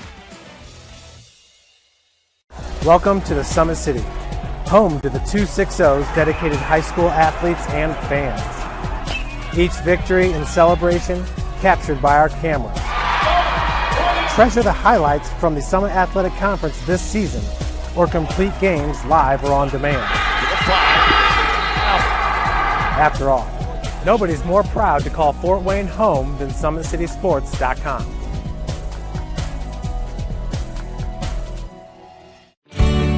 I was once a Southside kid who was led on a journey by high school football. A journey that taught me discipline, toughness, and the skills that made me a success. As a businessman with a CPA license who owns his own firm, I still use the building blocks of high school sports in my everyday life. Someday sports will end no matter what level you reach, but you will be left with the skills to compete in the next game, the game of life. Joint pain, sprains, strains, or a possible broken bone? Make the Parkview Ortho Express walk-in clinic your first stop when you have an orthopedic or sports injury. Parkview Ortho Express, located at the Sport One Parkview Fieldhouse, gives you access to quick care and orthopedic physicians when you need it most. Get x-rays, treatment, and referrals to Parkview Care, all in the convenience of a walk-in clinic. Call 260-266-4007 for more information. Thank you for watching Summit City Sports. To help broaden our coverage, we're asking you to become a monthly sponsor to our Patreon account. We produce weekly highlights and live video broadcasts. When the Homestead girls golf team won its first state title in program history, we were there. When Fort Wayne brought back 3 state titles in cross country, we were there. We believe in sharing positive stories and setting the standard for how high school sports should be covered. Join us and donate today. This is an invitation to join a movement propelled by people who care and members who have a share in the place they bank. Good morning, Sam. So when you have the chance to get your first home loan, you know an expert will guide you every step of the way. Or when it's time to buy your new car, you'll be treated like more than just a credit score. Good news, ProFed can get you that payment. This is an invitation to a place where simply belonging can help enrich your whole community. ProFed Credit Union. You're invited.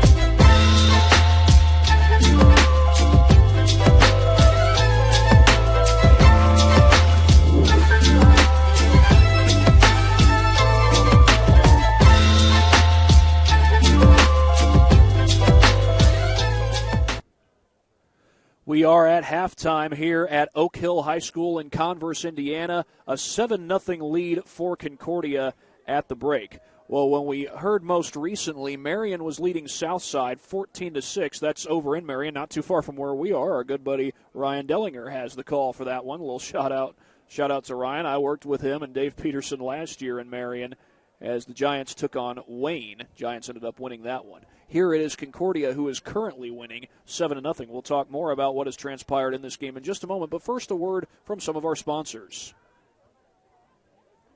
iCryo specializes in whole-body cryotherapy, body sculpting, cryofacials, infrared sauna, and compression therapy services. Check out Jalen Smith's signature location on Coliseum Boulevard by Blaze Pizza. Parkview Sports Medicine continues to lead the way in Northeast Indiana. Our specialized sports medicine team offers direct access to physical therapy and sports physicians in our new Parkview Ortho Express clinic at the Sport One Parkview Fieldhouse in Fort Wayne, Indiana. No referral is needed, which saves you both time and money. Visit ParkviewSportsMedicine.com to learn more. Well, it's a 7-0 lead for the Concordia Cadets. They started off this game on a very high note. Well, actually, it seemed a bit of a low note to start out because they started their first drive of the game for their own 10-yard line. The first play from scrimmage went for just 1, but the next play from scrimmage, which we will show you via the Traction AP replay, went for a lot more than just 1 yard. The Cadets took this for 29 yards. Amir Drew getting the toss on the option and then continues to run after the contact. Gets out to the 40-yard line. A big gain for Amir Drew. He's had a nice night. I do believe he's over 100 yards for the game already, and we're only at halftime. Meanwhile, more from Amir Drew. He would punch it in. This run off the left side, picks his way through the hole, and Drew takes it in for 6. That's an 11-yard touchdown run. He had 4 carries on that first drive and a grand total of 42 yards on that drive alone. So already a heck of a night for Amir Drew. However, the score is only 7-0 right now in Concordia's favor. They've had plenty of drives that have gone fairly well. They've moved the ball well. Amir Drew has been very effective, but Brandon Davis has thrown 2 interceptions in this game and come close to throwing a few more. Brandon Davis, he's a solid quarterback, but I'm sure the coaches are going to be explaining to him some of the decisions that he made and why they resulted in those turnovers. But it's not just Davis. The penalties by Concordia have really plagued them. If I'm not mistaken, I think they're up to 8 or 9 penalties at this point in the game, and that's going to be something that they're going to have to cut down on as the game goes on if they want to add to this lead. Now, the defense for Concordia has done an outstanding job. They have held this 7-3 Oak Hill team, a team that has rushed for just short of 2,000 yards on the season, to only 1 first down in the whole game. Just 1 first down given up by Concordia. Other than that, 4 3-and-outs forced by this Cadet defense. They rose up on a 3rd and 2 and got a tackle for loss just before the first half came to an end, and I believe it's actually been 5 3-and-outs forced by this Concordia defense. But again, just 1 first down that Oak Hill has converted.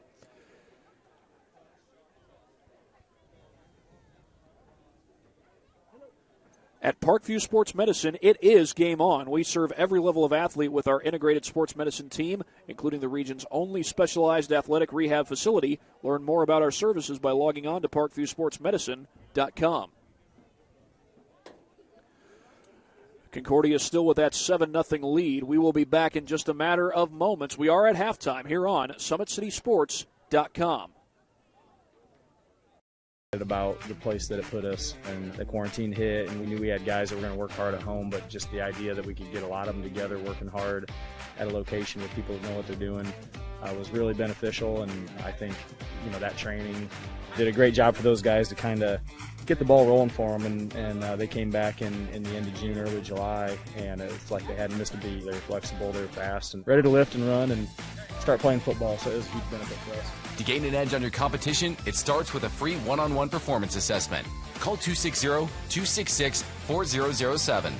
Parkview Sports Medicine. Become more. Welcome to the Summit City, home to the 260's dedicated high school athletes and fans. Each victory and celebration captured by our cameras. Treasure the highlights from the Summit Athletic Conference this season, or complete games live or on demand. After all, nobody's more proud to call Fort Wayne home than SummitCitySports.com. Someday, you'll get your knee replaced. Someday, a new hip. Someday can be sooner than you think. At Parkview Ortho Hospital, we want to help you get moving again. So we offer a full range of options for joint pain, including outpatient joint replacements and personalized solutions.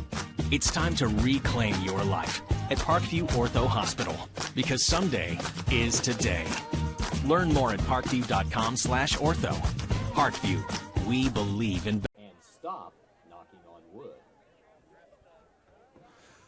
We are at halftime here at Oak Hill High School in Converse, Indiana. Concordia with a 7-0 lead. Some scores to update you on. Bishop Dwenger is up 35-0 over Anderson High School. 35-6 over Anderson High School, I should say. That's in the second quarter. When we last checked, looked like it was 21-14, and still is 21-14. Carroll leading Warsaw. That's a game on the road, but it looks like Warsaw is driving, so we'll keep an eye on that one. Still trying to get the score of the game between Northrop versus Northside. That's a huge matchup. Two teams that played a hard-fought game earlier this regular season. It was Northrop who won that one by a score of 28-27. And we'll try to get an update on that as soon as we can. In the meantime, it is Concordia leading 7-0 over the Eagles of Oak Hill. defenses have played a great game. They've given up just 1 first down, forced 5 3-and-outs from this Oak Hill defense, a team that has rushed for just short of 2,000 yards on the season as a whole. We'll be right back after this break. The two teams will probably get a little bit more time to warm up after we come back. You're watching high school football here on SummitCitySports.com. We have to do this. A bit of a hill. His mother said, if you're coming to school, you got to bring your sister because they have to go and work in the fields. So this kid carries his 1-year-old sister everywhere. A lot of those kids don't eat in the morning. A lot of those kids, the only place they do eat is at that school. I thought going up that mountain, Mary's meals can reach everywhere that there's a hungry child. Do you see what happens after a simple meal? It just came to life. Love reaches everywhere.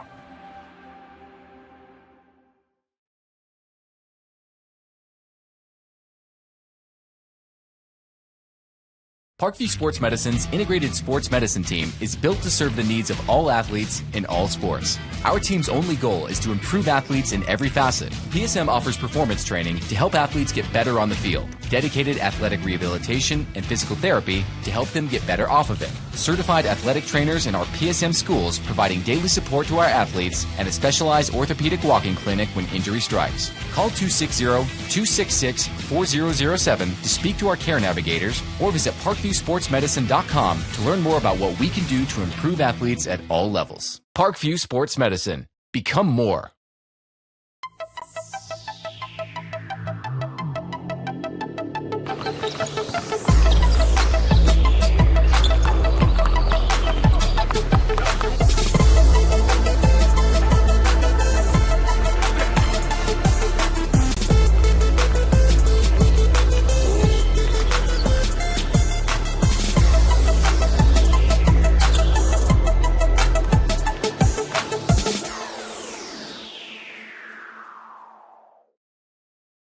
Joint pain, sprains, strains, or a possible broken bone?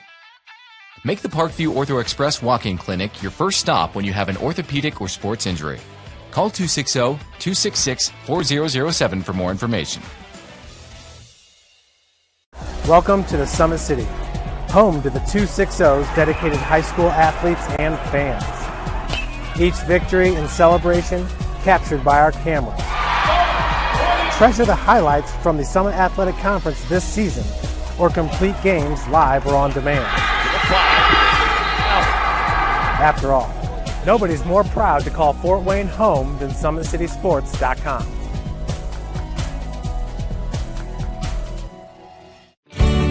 I was once a Southside kid who was led on a journey by high school football.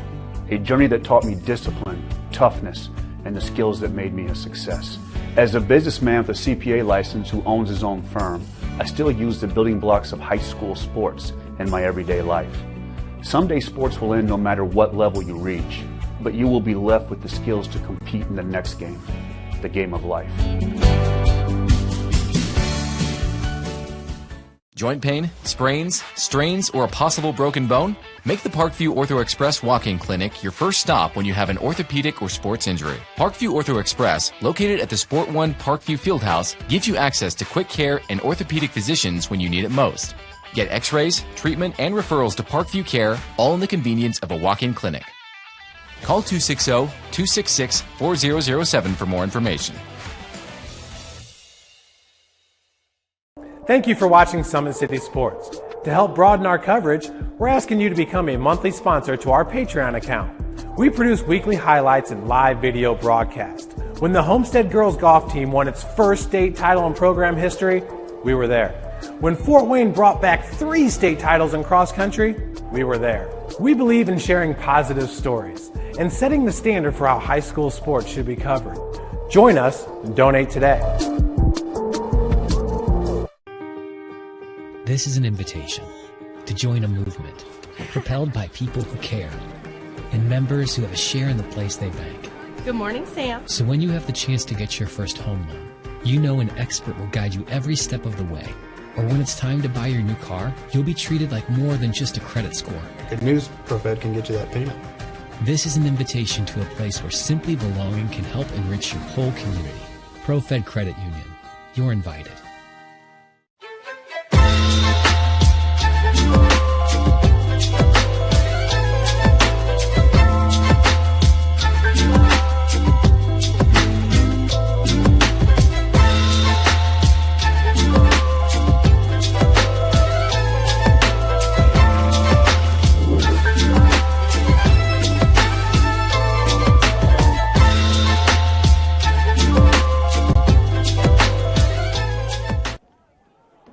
Kids getting an extra few minutes of warm-up here at halftime. Right now it's Concordia leading Oak Hill 7-0. We just got the update.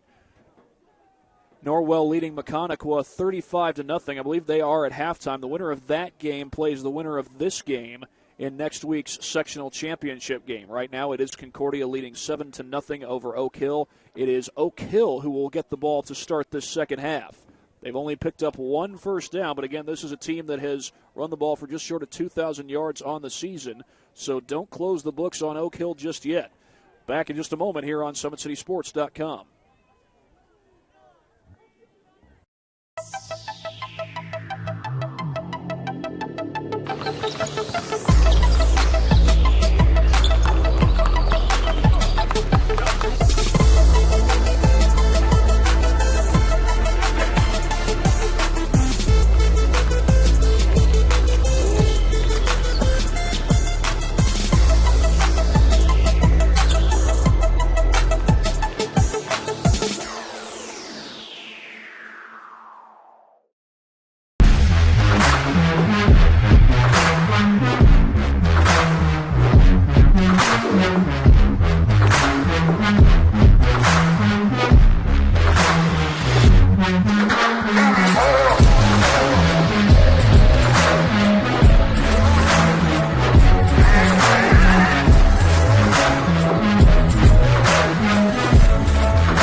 Seven to nothing. Concordia leads Oak Hill as we are just about ready for the start of the second half here at Oak Hill High School in Converse, Indiana.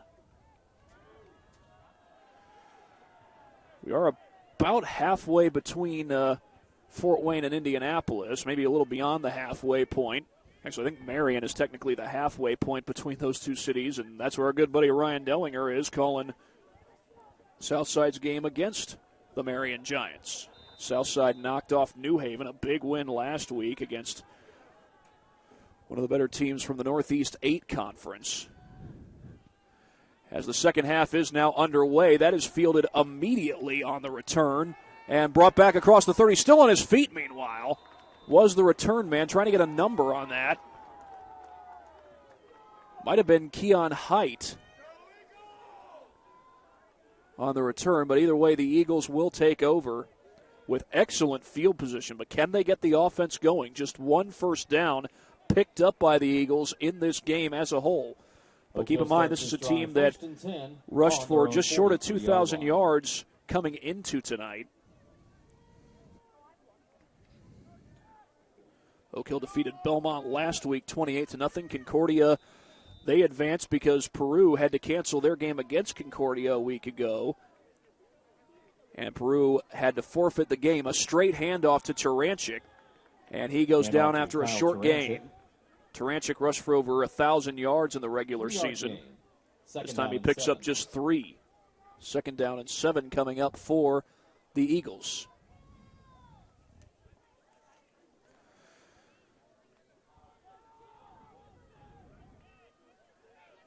And I believe this is the first time the Eagles have gotten the ball into Concordia territory. They're just short of the Cadets' 49-yard line as it stands.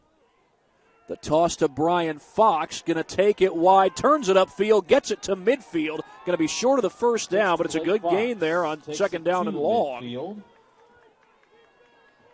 Got about 4 on the play, and third down and 3 coming up for the Eagles. Third down and 3 for Could the Eagles turn momentum in their favor? They came up with 2 big turnovers in the first half, and some Concordia penalties also caused some drives to stall. when the Cadets had the ball.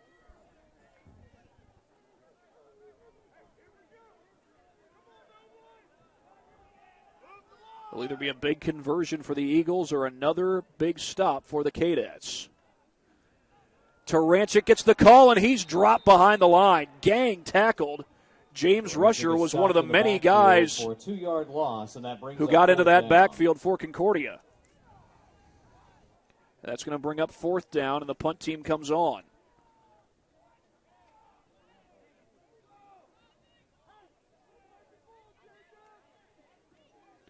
We'll get another look at that play in a matter of moments, but first the punt coming up.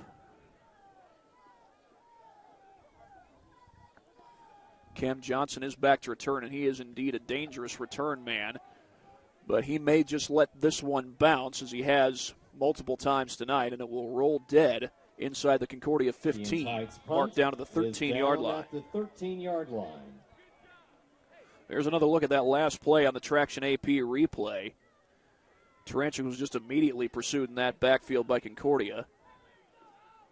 I think James Rusher may well have been the first guy to get there. He was in on that tackle along with Sam Hudson and several others, as this Concordia defense once again rises up and makes a good play. Got a stop on a 3rd and 2 after turning the ball over in the second quarter. We've got 9:44 and counting to play in this third quarter. Davis operates from the gun. He'll hand it off to Amir Drew. Drew dances to the inside and gets a good gain on 1st down out close to the 20. Amir Drew, the ball carrier. Again, if I'm not mistaken, Drew had over 100 yards in that first half, and he adds to that total early on in the second half. He's coming off back-to-back 1,000-yard seasons, and I believe he's fairly close to that mark for this year. Not sure if he's reached it yet, but he's getting closer. Came into this game with over 800 yards in the season.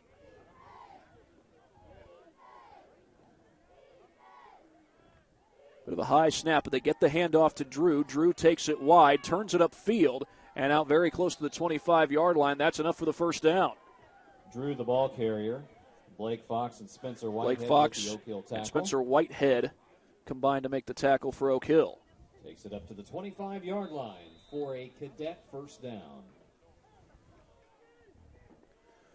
So Concordia has certainly had plenty of times today where the field position has not been ideal, but that has not been a problem for them. They've been able to move the ball extremely well. They certainly won't be walking away from this game saying, if only we had had better field position.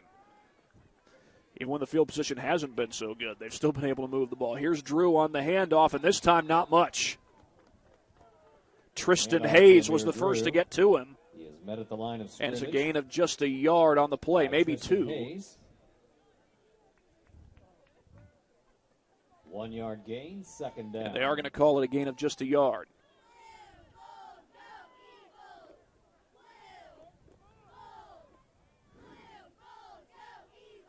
Davis has the play from the sideline. And again, head coach Tim Manigal from Concordia not able to be here tonight. Paul Fleege is serving as the head coach in his place. Davis rolls out of the pocket. Now he's going to take off and run. He's a dangerous runner. He's close to the 1st down. Looked like he went down right at the 35-yard line. Davis with the I think quarterback he needed to keeper. get just a foot or Whitehead two with the beyond tackle that for to Oak Hill. get the 1st down. Oh, no, looks like he got the 1st down.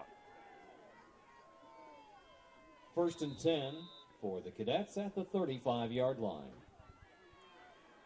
So the Cadets able to move the chains again. Again, this drive started from their own 13-yard line, but Concordia has already picked up 2 first downs and a lot further away from their own end zone now. Looking a lot more comfortable as far as position on the field goes than they were to start the drive. That's Johnson who goes in motion. A toss sweep to him, takes it to the wide side, stays on his feet, and gets wrestled down at about the 43-yard line. Cameron Johnson.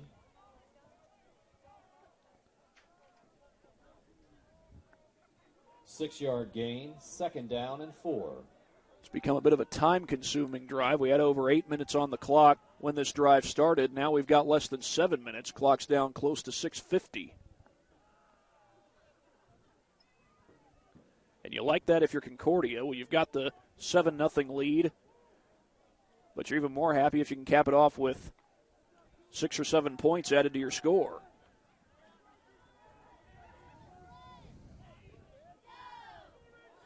They line up in the pistol here.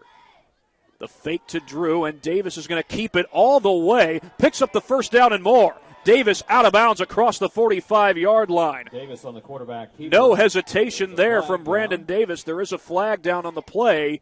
We'll see if the play stands. Block in the back on Concordia. Is the call against Concordia. Looks like that's coming back. Another penalty against the Cadets. That was a theme in the first half. That was such a well-designed, such an effective play. You hate to have that brought back if you're the Cadets.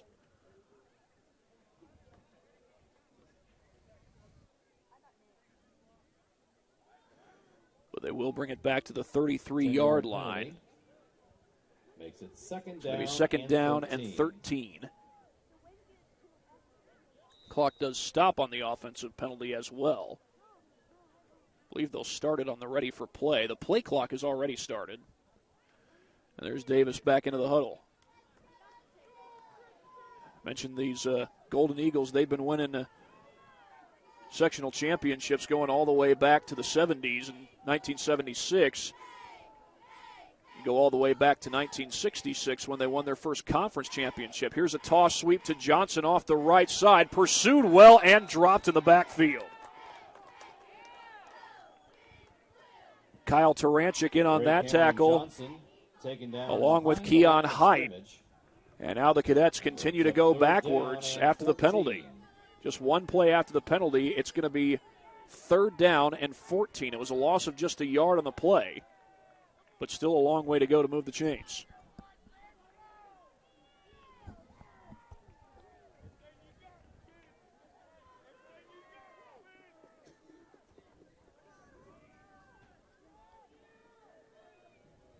Davis operating from the gun.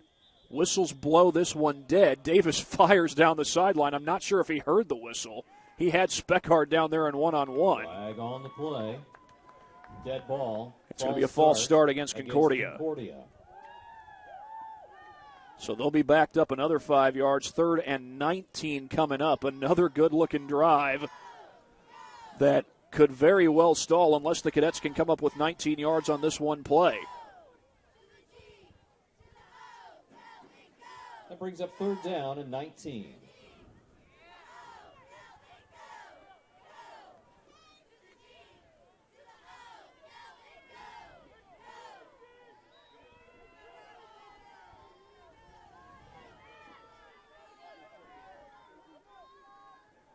Cadets operating from their own 27-yard line. Fake the handoff. Davis under pressure. He's going to go down. Thrust down behind the line. Quarterback is sacked in the backfield. And it's big number 60, Armando Rademacher. Armando Rademacher. Rademacher, I beg your pardon. He gets the sack, and Oak Hill's defense will get off the field, and they stand to get very good field position out of this upcoming punt. Jace Pardon back to punt it away.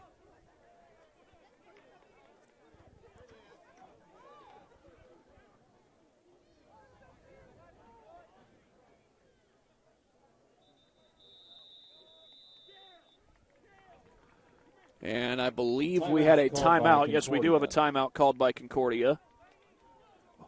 Well, they take a timeout. We will take one more look at this previous sack on the Traction AP replay.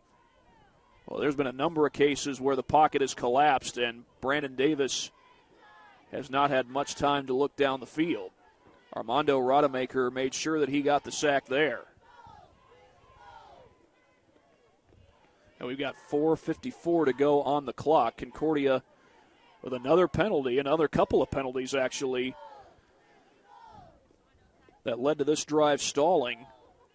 Now, one of those penalties took away a first down run by Brandon Davis. I'm sure that'll probably be something that the coaches address in the upcoming days, is the need to cut down on the penalties.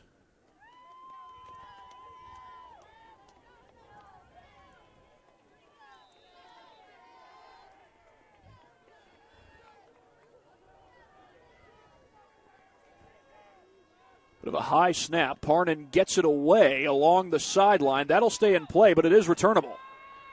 Brought back across the 40-yard line down to the 35, and it's Keon Height on the return, and the Eagles are set up in excellent field position.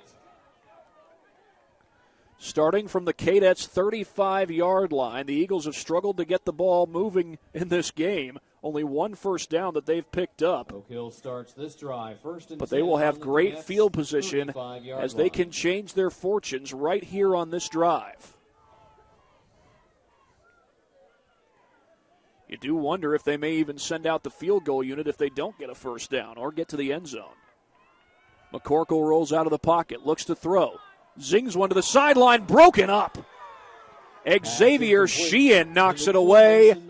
The crowd wanted a flag. I don't see one. Second down. And I don't think there's going to be one. Going to be second down.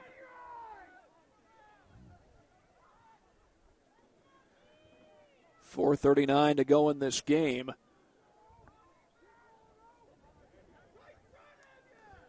Now that's Lucas Hasty running in from the sideline. He's going to line up at wide receiver. I wondered for a moment if we might see a quarterback change here, but McCorkle remains in at QB. Low snap. The ball's loose. He picks it up. Pressure comes. McCorkle gets it away. Pass is caught. Inbound, short of the marker, but complete to Keon Height. And a good gain there on second down and long. They're going to call it a gain of 6, it looks like. 7-yard. And it's going to bring up third down and 4. What nearly was a broken play turns into a rather positive play for the Eagles. But what do they have here on 3rd and 4 as we approach the 4-minute mark in the third quarter? Eagles have picked up just one first down in this game. They have not converted a third down. McCorkle gets pressure, gets it away. That's complete. They got a chance. They've got it. Turanchik picks up the first down inside the 20-yard line. Kyle Turanchik. A well-designed play. The pressure came, and McCorkle found his back out of the backfield to get the first down. And it's the first third down conversion of this game for the Oak Hill Eagles.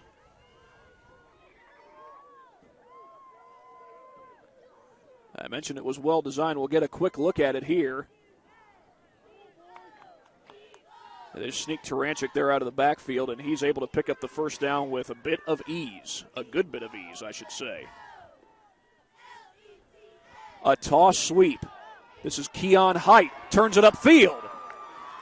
Gets down to about the 12-yard line. And all of a sudden, the Eagles are knocking on the door. 5-yard gain, second down and 5. We approach the 3-minute mark here in this third quarter. Again, the Eagles had only converted one first down in this game before this drive. They had not converted a third down, but that's all changed now. And the Eagles have a chance to make this a 1-point game or tie the game if an extra point goes in.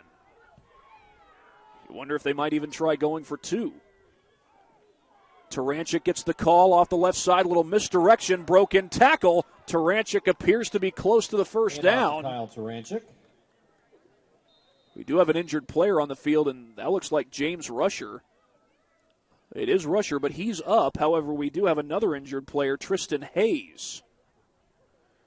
And he was grabbing his knee for a moment there. This is going to be an injury timeout.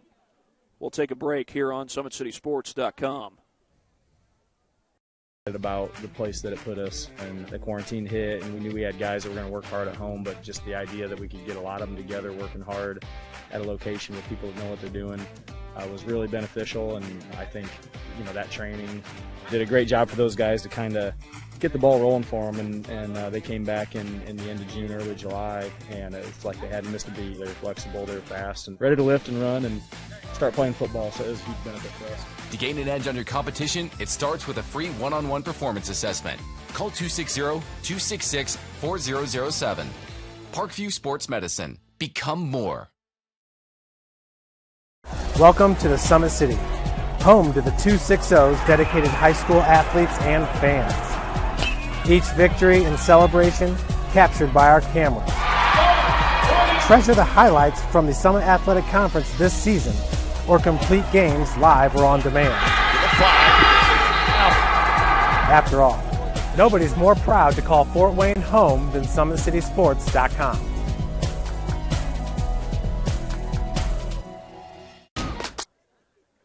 Well, the good news, Tristan Hayes is able to walk off the field under his own power. However, he is hobbling a little bit. He's clearly not at 100% right now. For the Golden Eagles. So hopefully this is nothing serious.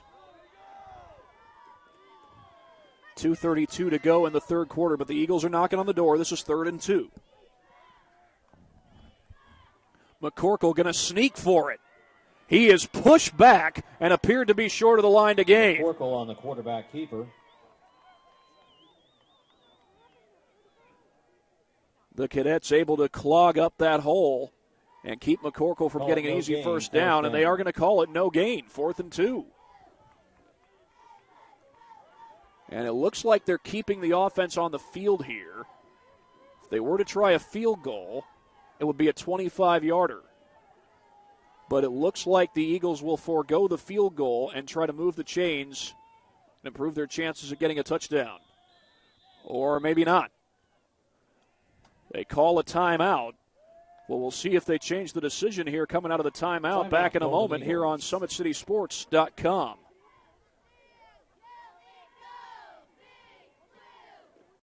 Sports Club, Fort Wayne's premier multi-sport facility and home to Empowered Volleyball Academy. With the deepest and most experienced coaching staff in the region, we have had a 100% college recruiting success rate for the last 6 years. Be sure to register for upcoming tryouts at our regular location and our new satellite program, Empowered OBC. If you're looking for a place where you can not only play volleyball, but call home, look no further than Empowered. 7-0 Concordia leads Oak Hill. The Eagles were just about to go for it on 4th down, but then they call the timeout. And we'll see if they stick with the decision to go for it on 4th down or if they bring the field goal unit back out to kick it. It would be a 25-yard field goal if they get it. The Eagles were stopped for no gain on 3rd and 2 moments ago on the quarterback sneak. But they did convert on a 3rd and 4 earlier this drive. That was their first 3rd down conversion of the game. And only their second first down pickup since the game started. But they do keep the offense on the field. A toss to the near side. Oh, big hit behind the line. I don't think he got there. Dontrell Johnson made the hit, and Kean Height is stopped behind the line. And Oak Hill turns it over on downs. Another big stop by this Cadet defense as Dontrell Johnson helped to lead the charge and get the stop for Concordia. We'll take a look at one of our replays brought to you by Traction Athletic Performance. This was the play moments ago as McCorkle was pushed back by that Concordia front. Cooper Harris involved in that one. And then after this next play, we'll show you the big 4th down stop.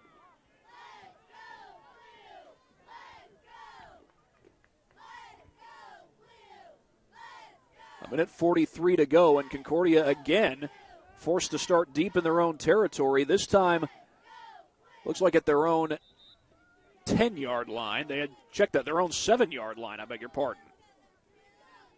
That is the worst starting field position of the game for Concordia, but they have not had any issues moving the football. They have had issues, however, with penalties and a couple of turnovers. Here's the handoff to Amir Drew. Squirts through a hole and gets a good gain on 1st down out across the 10-yard line. 7, Amir Drew. 4-yard gain. Second down. It is a gain of 4. 2nd down coming up for the Cadets. Well, here's the last play we're going to show you here on the Traction AP replay. They went with a jet sweep. And Dontrell Johnson, the first to get there, a little bit of help from his linebacker, Cooper Harris. as we approach the 1-minute mark of the third quarter. An option to the right side. The toss to Drew. Drew finds a little bit of space. Looks like he's got the first down, and he does out to the 20-yard line.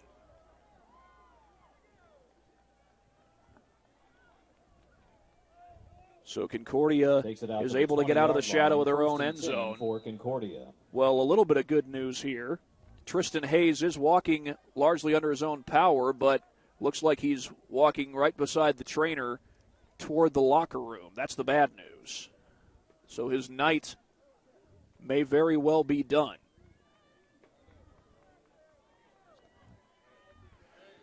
About 30 seconds to play in this third quarter.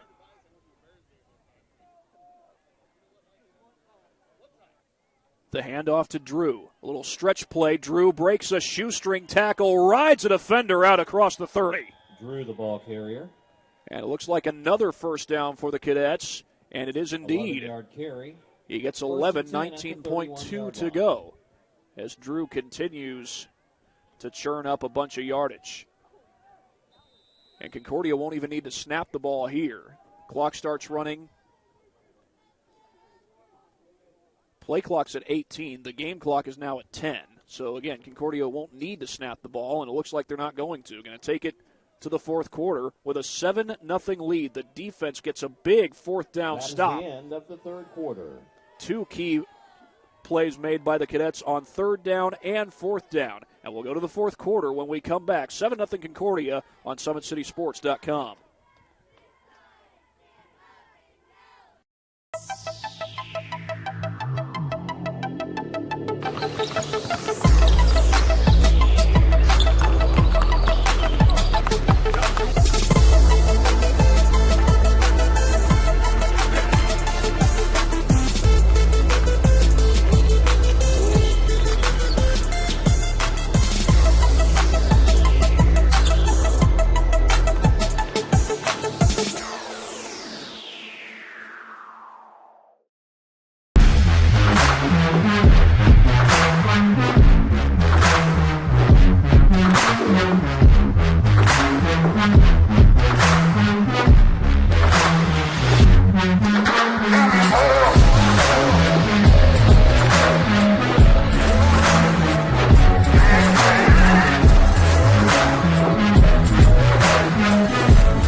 Nothing as we begin the fourth quarter. Concordia with the 7-0 lead, and once again they're moving the ball extremely well, coming off a fourth down stop in this case.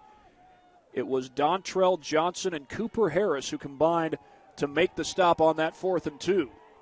Right after the Cadets stopped McCorkle for no gain on 3rd and 2. But can they avoid the penalties? Can they avoid a turnover here on this drive? Those are the things that have plagued them in this game. An option to the right side, a toss to Drew. Gets some blocking, breaks a tackle, gets the first down out across the 40-yard line.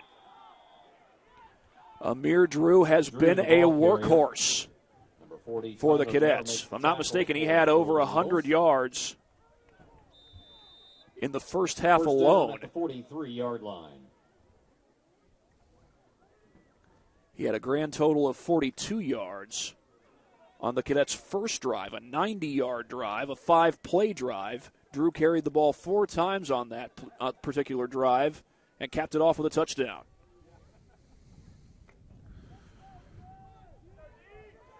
Right now the Cadets have it at their own 43-yard line. This drive started back at their own 8. And Drew gets the call again. Sidesteps the defender, turns it into a 5-yard gain. The ball carrier. A good run after contact by Amir Drew. Spencer Whitehead in on that tackle. 5-yard gain, 2nd down and 5.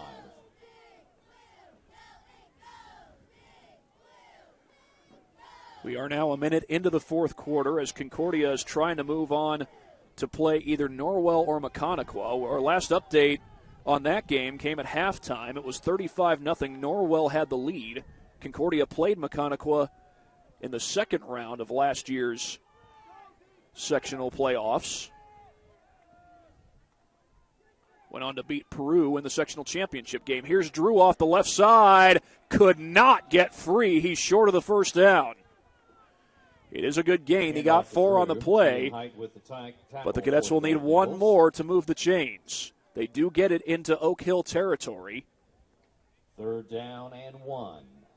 Again, Concordia has not had problems moving the football, aside from the fact that they have committed several penalties in this game, and then also went on to turn it over twice. Interceptions thrown by Amir Drew led to those turnovers.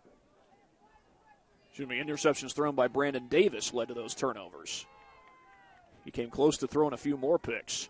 Here's the handoff to Drew. Gets the first down with ease and takes it across the 45. Drew, the ball carrier. And the drive continues for Concordia as Drew is marked down to the 42. 1st and 10 for Concordia.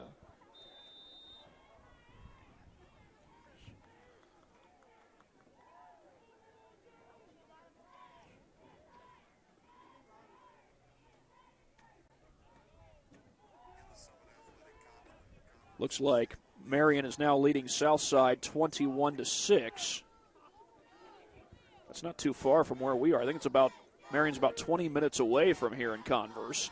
Davis going to set up the screen to Braden Payne, trying to sidestep defenders, and he may get positive yardage out of this. But it's going to be a gain of about a yard or maybe half a yard. Well, the way Oak Hill pursued the ball carrier there, Payne was fortunate to get back to the line of scrimmage and less than a yard. Get half a yard out of that.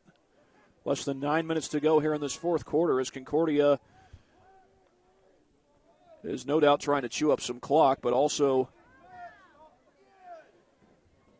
trying to add to their lead. I believe this drive has taken over 4 minutes off the clock going back to late in the third quarter. They blitz. Davis takes a shot down the sideline. Man is there. It's Payne. Just a little bit beyond his reach. Oh, that looked very close. 11, Braden Payne. Maybe I'm wrong, but I thought from where I was standing that if Payne reaches out to grab that, he's got the catch and the touchdown. 3rd down. But instead, it's 3rd and long. Well, just for kicks, we'll get another look at it. Our replays, of course, brought to you by Traction Athletic Performance. And, again, pressure on Davis as maybe a little bit of a tough catch. It did, though, look close enough that Payne could have reached out and tried to make the grab, at least set his team up in a goal-to-go situation. A late toss to Drew off the left side. He's got an alley. He's got a first down out to the 21-yard line. Pitch to number 7, Amir Drew. Another great run by Amir Drew, and the Cadets move the chains on 3rd down. Takes it down to the 20-yard line. 1st and 10 for the Cadets. This will be 1st and 10 for Concordia, and they're going to mark the ball at the 20-yard line. 8:23 to go in the game as Concordia tries to make it a 2-score ball game.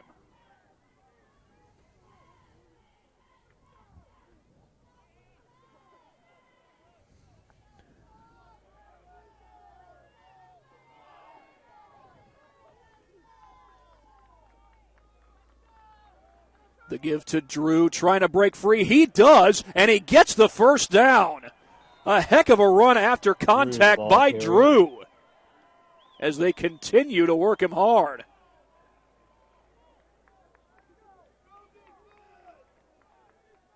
$14-yard gain. And it's going to be a 1st and 10 from the 11, I beg your pardon. Well, I thought the ball was marked inside the 10-yard line, and yeah, it is. It's at the 7, 1st and goal. At the 7.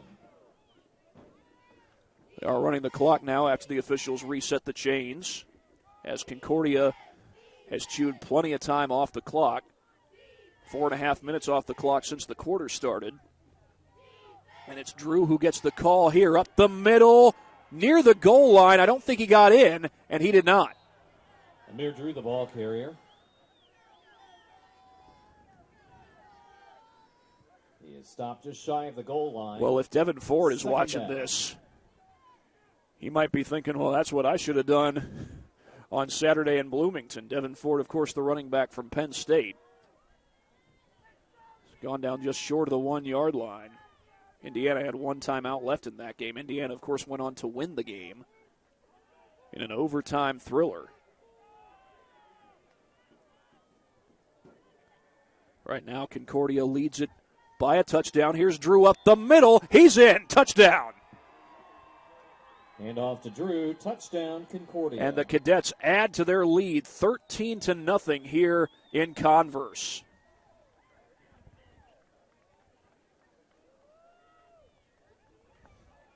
Concordia trying to move on, and again, they get the winner of this game, I should say, gets the winner of Norwell versus Maconaquah.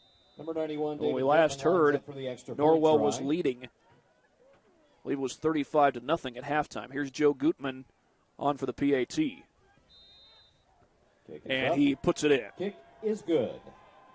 So the Cadets go up 14-0 over Oak Hill, trying to get closer and closer to a trip to the sectional championship.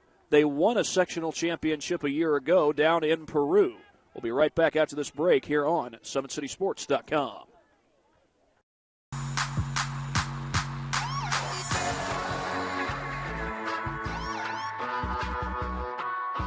I choose to do whole body cryotherapy after practices, games, and training.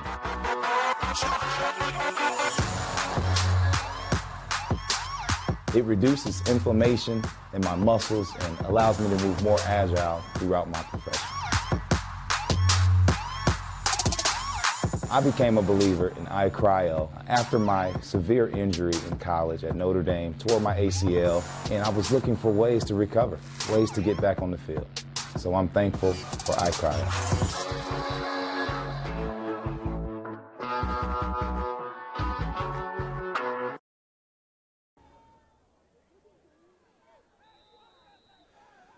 14-0 Concordia leads Oak Hill with 6:44 left to go in the fourth quarter. It's a squib kick, fielded at the 35-yard line.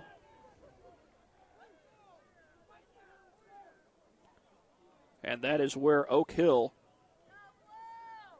will take over. 1st and 10 Oak Hill at the 35-yard line. Concordia got a big fourth down stop the last time the Eagles had the football. And they took the ensuing drive 93 yards, capped off by Amir Drew's touchdown run. And well, we've got 6:42 to go on the clock. Clay McCorkle will take the snap. He hands it off. They go with the jet sweep, and the Cadets are not fooled. Cooper Harris gets to Keon Height behind the line of scrimmage. Height is taken down. What a night it has been for the senior linebacker Cooper Harris. Had a sack earlier in this game, and he's come up with some big tackles. He was involved on that fourth down stop. Dontrell Johnson got the initial hit, and then Harris finished the play off. And he forces a 5-yard loss on that last play. 2nd down and 15. McCorkle rolls out of the pocket. Going to take a shot downfield. Off the hands of Johnson. It was almost picked off, but it falls incomplete. Pass incomplete. That looked like a room service touchdown for Cam Johnson. He's come up with some big plays in the receiving game as a wide receiver, and he's had a few interceptions this season at defensive back, but could not come up with that one. Of course, I go back to that game against Northrop that Concordia won 20-6. Cam Johnson had some huge tackles for loss in a goal-to-go situation, one of them on a 4th down. McCorkle rolls out, throws to the sideline. Incomplete. Flag down. Pass incomplete. It was intended for Mason McKinney. The flag came in right after the ball fell harmlessly to the sideline. There is a flag on the officials will discuss this.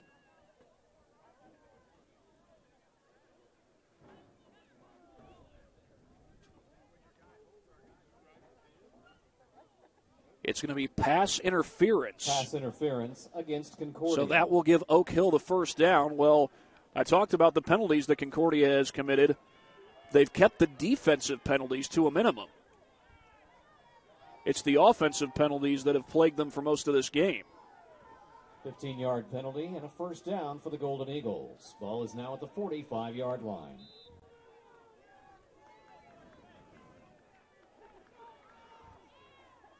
So the penalty sets up Oak Hill at the 45-yard line. That effectively goes as their third first down converted in this game.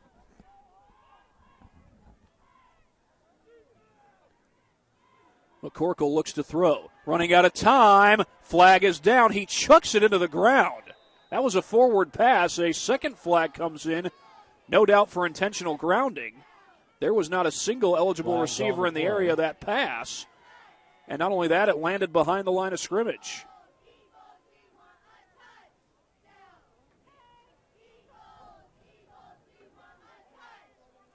We'll wait and see what the first penalty might be.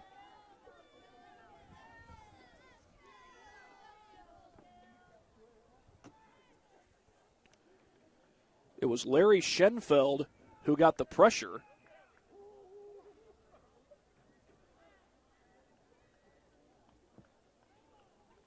Holding is the call against the Golden Eagles. They call it holding against the Eagles.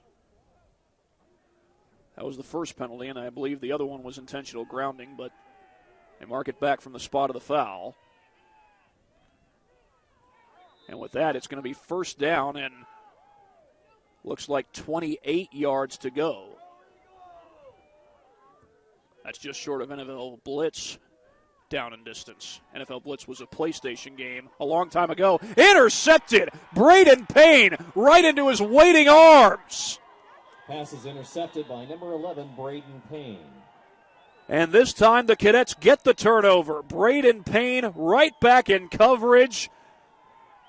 And give a whole lot of credit to this Concordia secondary. They have had an excellent season, come up with one big play after another.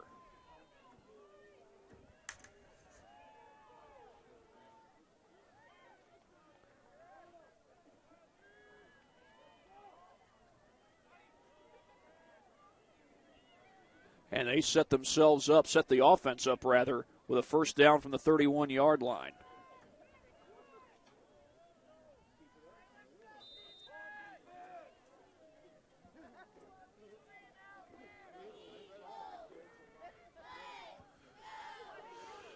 .540 to go in this game as Concordia has a chance to milk some more time off the clock, or maybe they want more right here. Davis rolls out, throws to the end zone, incomplete. He was looking for Luke Speckard, and Gabe Anderson had him covered almost perfectly. Got right in front of him, and Speckard couldn't get in position to make the play.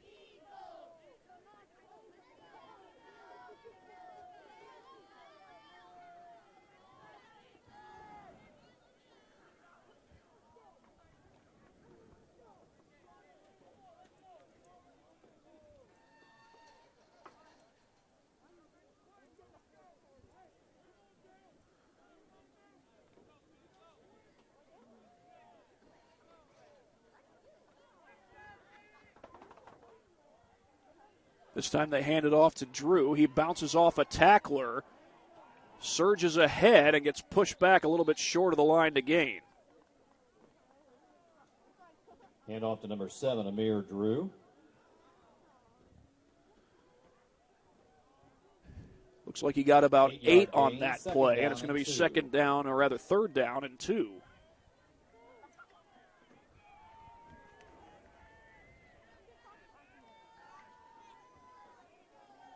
Clock approaches 5 minutes to play, and if you're the Cadets, you certainly don't mind having some time run off the clock with this 14-point lead.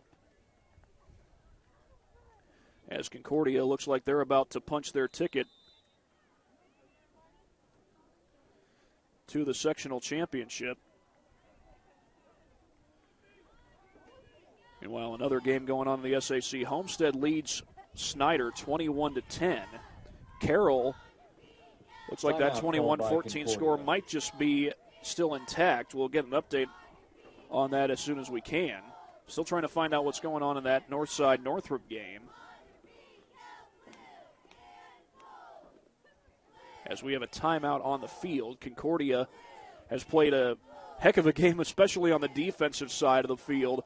And even when they've had poor field position when the offense has been out there, they've still been able to move the ball fairly well. But the penalties and turnovers have cost them some opportunities to score in this game. You could be looking at a much different looking scoreboard. Right now, 14-0, the Cadets will certainly take that against a team as good as Oak Hill, a team that came into this game 7-3 on the season, a team that has rushed for just under 2,000 yards on the season coming into this game.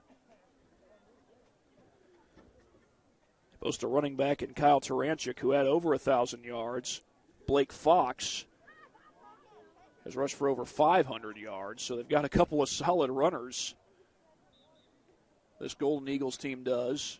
And Concordia trying to finish things off. We got 4:46 to go on the clock. That Homestead team, by the way, they won the SAC this year for the second year in a row. They clinched that by beating Southside to close out the regular season. Had some big wins against teams like Snyder and Dwenger. Also knocked off Northside and Carroll. That's Cam Johnson going in motion. And they give it to Grossman on the reverse as flags come flying in. Grossman picks up the first down.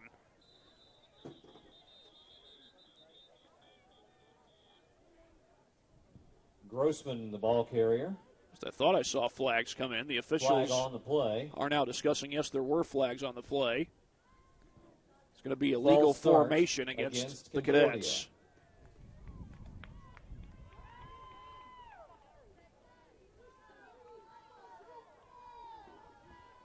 So that will take away the first down and back up the Cadets to make it 3rd down and 7.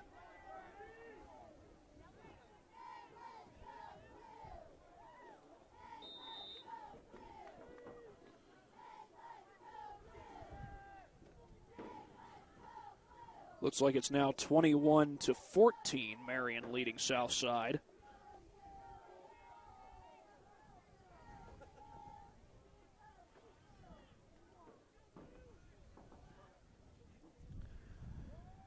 Handoff goes to Drew, fights for extra yardage, and I think he's going to come up short of the line to gain.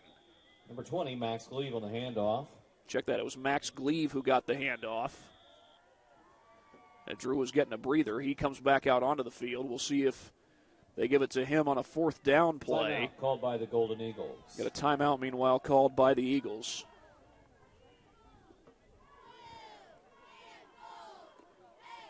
I believe they've got one more left, as do the Cadets. The Eagles took the timeout there, but we'll take a timeout with them. 14-0 Concordia, back after this.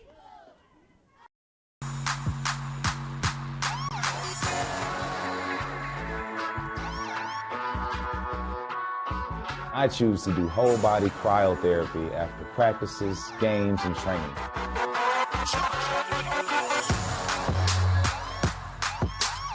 It reduces inflammation in my muscles and allows me to move more agile throughout my profession.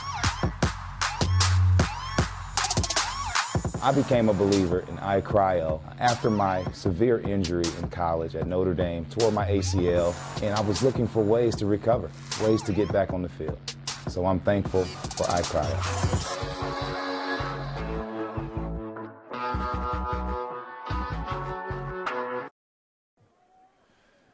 Cadets will keep the offense on the field here on 4th and 3.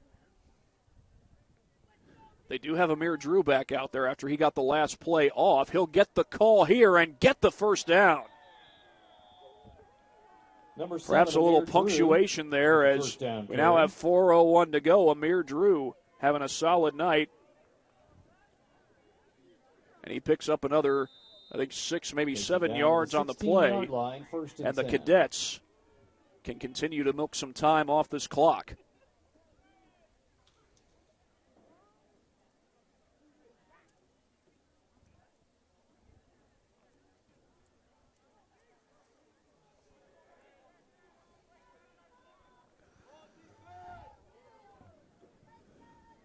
Three and a half minutes to go as Concordia looks to punch a ticket to a sectional championship game. There's a shot to the end zone, and that is broken up and incomplete.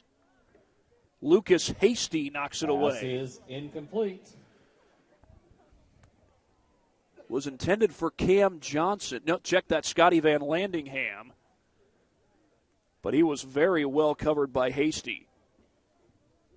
Well, Davis has thrown 2 interceptions today, but he's been very close to throwing more than that. And we've got 3:29 to go in this game. Clock does stop on the incompletion. Drew lines up in the backfield behind Davis. An option to the right side. Drew going to keep this one, or rather Davis, and he picks up a couple of yards on the play, and that'll allow some more time to milk off the clock. Davis on the quarterback keeper. Avery Mills makes the tackle. Avery Mills in on the tackle for the Eagles. Gain of 3, 3rd down and 7.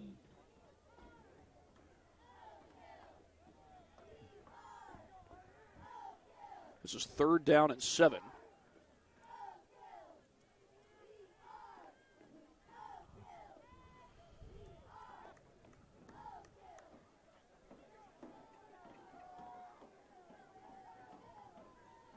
Concordia was in a 3rd and 7 on the last set of downs. And Max Gleave carried it for a 1st down, and we get a timeout called by Concordia. Well, while they take a timeout, we'll take one as well. You're watching high school football on SummitCitySports.com. Sports Club, Fort Wayne's premier multi-sport facility and home to Empowered Volleyball Academy. With the deepest and most experienced coaching staff in the region, we have had a 100% college recruiting success rate for the last 6 years. Be sure to register for upcoming tryouts at our regular location and our new satellite program, Empowered OVC. If you're looking for a place where you can not only play volleyball, but call home, look no further than Empowered. 14-0 Concordia leads over Oak Hill. They've got a 3rd and 7 here right now, trying to milk some time off the clock. There's 2:39 to go. This drive was set up by an interception by Braden Payne.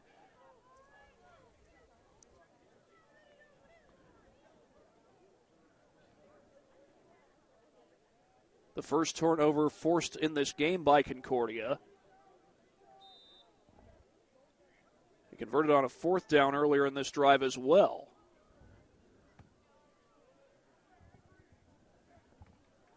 And here's the handoff. Nope, it's a keeper.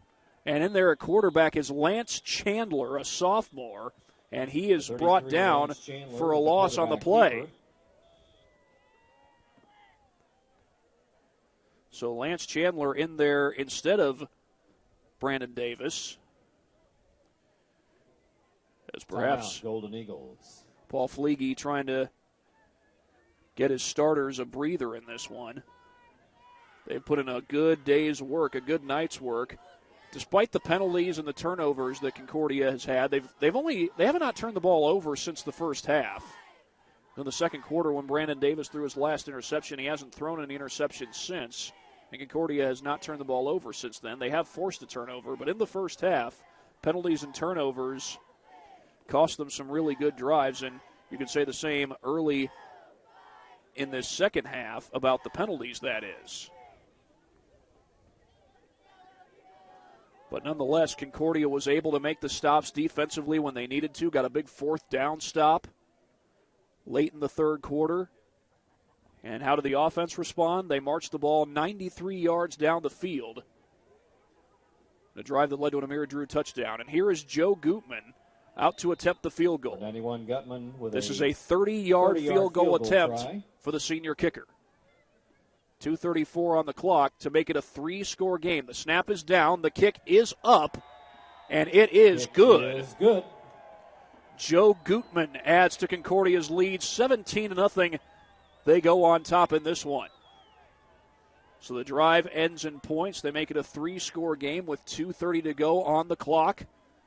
As it looks like, in all likelihood, Concordia will probably be headed to the sectional championship game. Norwell had the big lead over Maconaquah when we last heard.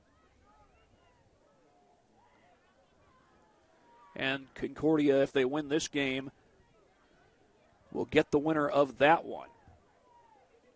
Not a lot of time on the clock, just 2:30 to go. Concordia is going to have to kick the ball off after the made field goal.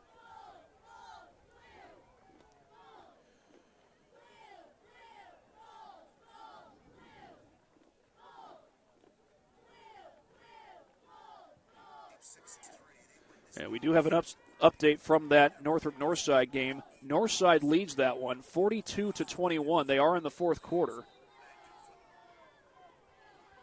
as Northside tries to exact a little revenge on the Bruins. A little squib kick, bobbled and picked back up. And a big hit right along the sideline. I believe that was Speckard. No, check that. I think that's Sheehan, Xavier Sheehan, who comes up with a big hit. There is a flag on the field. Flag on the play. Unsportsmanlike personal foul, rather. Personal foul against Concordia. A personal foul on the Cadets. I wonder if they're going to get Sheehan here for a late hit out of bounds.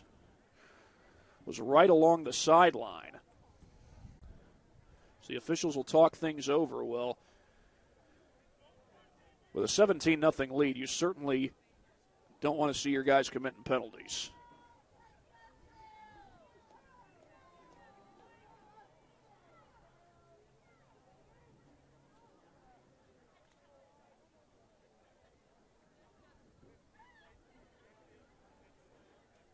They're going to mark this one off from the end of the play. I believe that's going to be a 15-yard penalty. They're going to bring it up to the 46-yard line, and that is where Oak Hill will start this drive.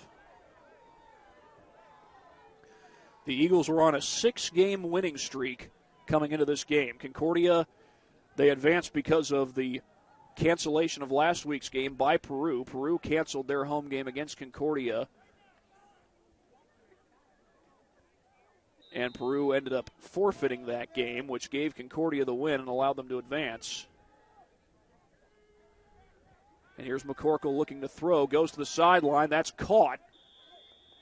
And going out of bounds is Lucas Hasty with a 9-yard gain. Number 14, Lucas Hasty. Oak Hill is out of timeout, so every throw is going to need to go to the sideline. Any throw to the middle of the field is going to need to be beyond the sticks, and then McCorkle's going to have to get up and spike the ball. Eagles don't have a whole lot of time to work with. The Cadets send 3. McCorkle goes to the sideline again, and it's almost intercepted. Cam Vanderbosch was in perfect position to pick that thing off. Great coverage, no doubt, but it falls incomplete. Again, the pass was intended for Lucas Hasty, and it's going to be 3rd and 2.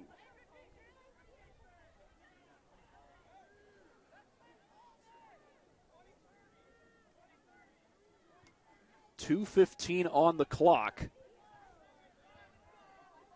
as the Eagles try to keep this game going, try to keep their chances alive. But again, they don't have a whole lot of time to come back here. There's a first down run by Taranchik. He gets down to the 41-yard line. Taranchik, the ball carrier. Just the 4th first down picked up in this game by Oak Hill. That stops the clock while they reset the chains. 2:10 to go. Basically, to have a chance to come back in this game with 2:10 on the clock, Oak Hill would need a touchdown, an onside kick, another touchdown, another onside kick, and then a field goal. Or perhaps they get the quick field goal, then the onside kick. But you're not leaving yourself much time to get the touchdown in that case. Here's McCorkle across the middle, and it is incomplete, I think. It is indeed. It was intended for Kean Height. It's going to bring up 2nd down and 10. 1:49 on the clock. Mason McKinney comes in at receiver, gives Hasty a breather.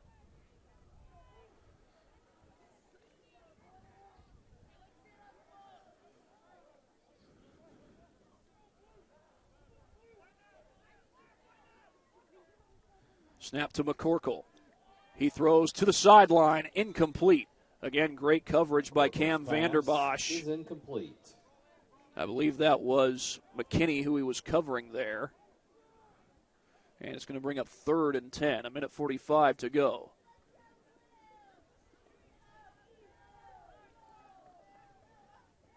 I think McKinney actually was on the sideline there. He comes back on the field. 1:45 to go as the Eagles set up shop at the 41-yard line in Cadet territory. Here's McCorkle, goes to the sideline, passes incomplete. Pass incomplete, intended for Braden Wagner. He's looking for Braden Wagner. on the far side. Going to be 4th and 10. And if Oak Hill does not convert this, Concordia can just come out onto the field and go into the victory formation.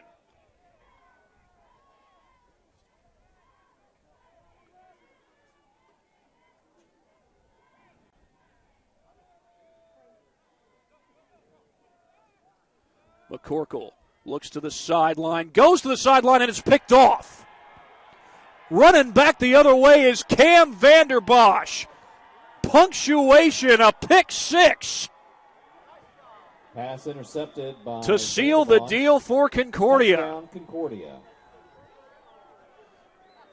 With 1:28 to go, Vanderbosch takes it back the other way. And the Cadets have just about punched their ticket to a sectional championship game for the second year in a row.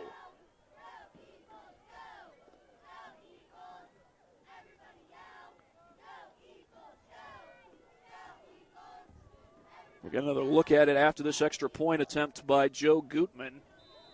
A great defensive game put together by Concordia. They forced 2 turnovers. Only 4 first downs picked up by Oak Hill today. Extra point is Cadets had a big 4th down stop early in the third quarter, but here is another look at the pick 6 by Cam Vanderbosch. It was a quick release by McCorkle, or rather a pump fake, and Vanderbosch just jumped the passing lane and took it all the way down the sideline. He came close to having a pick earlier in this possession. He gets this one and takes it to the house.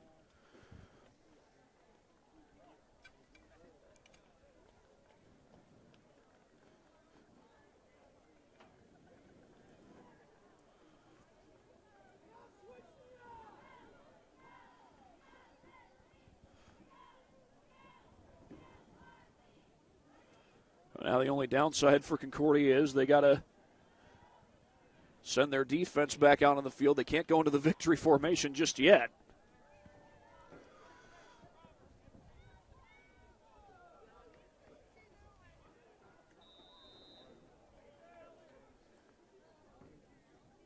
But they've got the comfortable 24-0 lead. Another squib kick. This one going to be a return from the 25-yard line.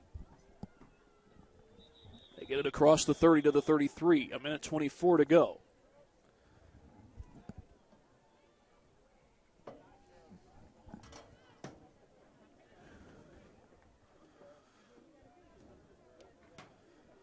So the Eagles will bring the offense on the field. They still got the starters out there. Starting quarterback Clay McCorkle is still out there.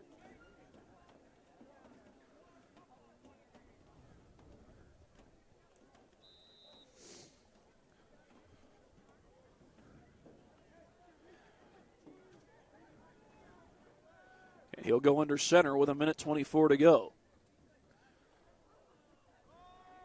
That's Taranchik getting the call. And he gets a good gain there on first down. It's a gain of 5 out to the 38. Taranchik, the ball carrier. 5-yard gain, 2nd down. So for Concordia, they will advance onto the sectional championship. And when we last heard, it was Norwell leading 35-0 in the third quarter. And now we are inside the final minute of play.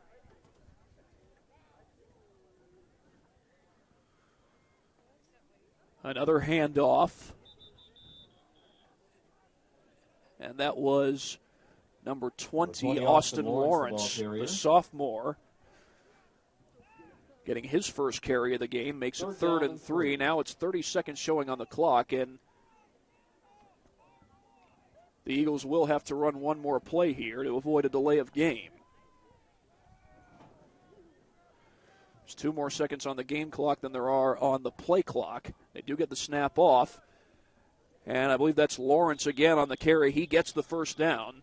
Clock will stop with 11.7 to go as they reset the chains, but that may very well be the final play of this game. Concordia with a 24-0 lead, and now they restart the clock. And, well, there's plenty of emotion going on from the Oak Hill kids, and you can't blame them. They've put together a heck of a season, 7-3, started on a sour note for the Eagles. For the sectional championship next Friday. They went 1-3 the first 4 games, but they bounced back from that by winning 6 straight. But that comes to an end as tonight Concordia gets to celebrate. They will move on to the sectional championship, and we just got the announcement they will play Norwell. Norwell was already up big against Mahoney. And if I'm not mistaken, Concordia will get to host Norwell next week for the sectional championship game at Zollner Stadium. They win this one by a final score of 24-0. We'll be back in just a moment to recap what has taken place here on SummitCitySports.com.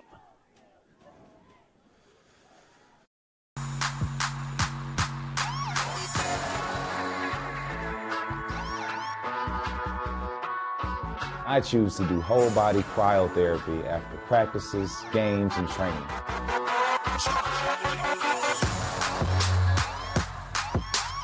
It reduces inflammation in my muscles and allows me to move more agile throughout my profession. I became a believer in iCryo after my severe injury in college at Notre Dame, tore my ACL, and I was looking for ways to recover, ways to get back on the field. So I'm thankful for iCryo.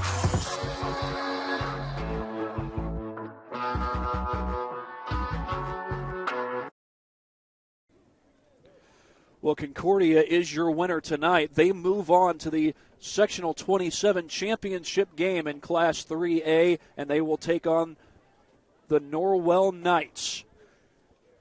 Concordia goes to 6-5 actually on the season as a whole, and they will try next week to win their second consecutive sectional championship. They went on the road and beat Peru last year to win the sectional title, and if I'm not mistaken, they'll get to host the sectional championship next week at Zollner Stadium as they take on the Norwell Knights.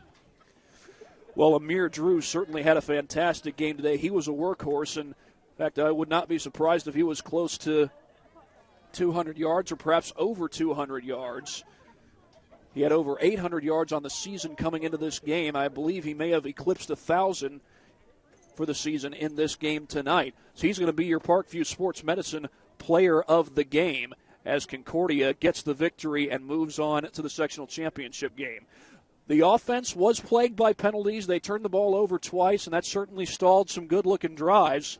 However, the defense rose up on a consistent basis to make some stops, some big stops, including that 4th down stop in the third quarter as Oak Hill was driving inside the 10-yard line, and Concordia's Dontrell Johnson and Cooper Harris were able to combine to make the tackle, and Concordia took over, and from that point on, that was what led to the scoring drive. Amir Drew scoring the 1-yard touchdown run that capped off a 93-yard scoring drive. Concordia wins this one 24-0.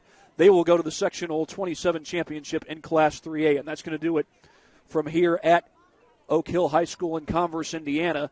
For my camera operator, Denise Blaine, I am Thad Goff saying so long from Converse, Indiana. You've been watching high school football on SummitCitySports.com. Sports Club, Fort Wayne's premier multi-sport facility and home to Empowered Volleyball Academy. With the deepest and most experienced coaching staff in the region, we have had a 100% college recruiting success rate for the last 6 years. Be sure to register for upcoming tryouts at our regular location and our new satellite program, Empowered OVC. If you're looking for a place where you can not only play volleyball but call home, look no further than Empowered.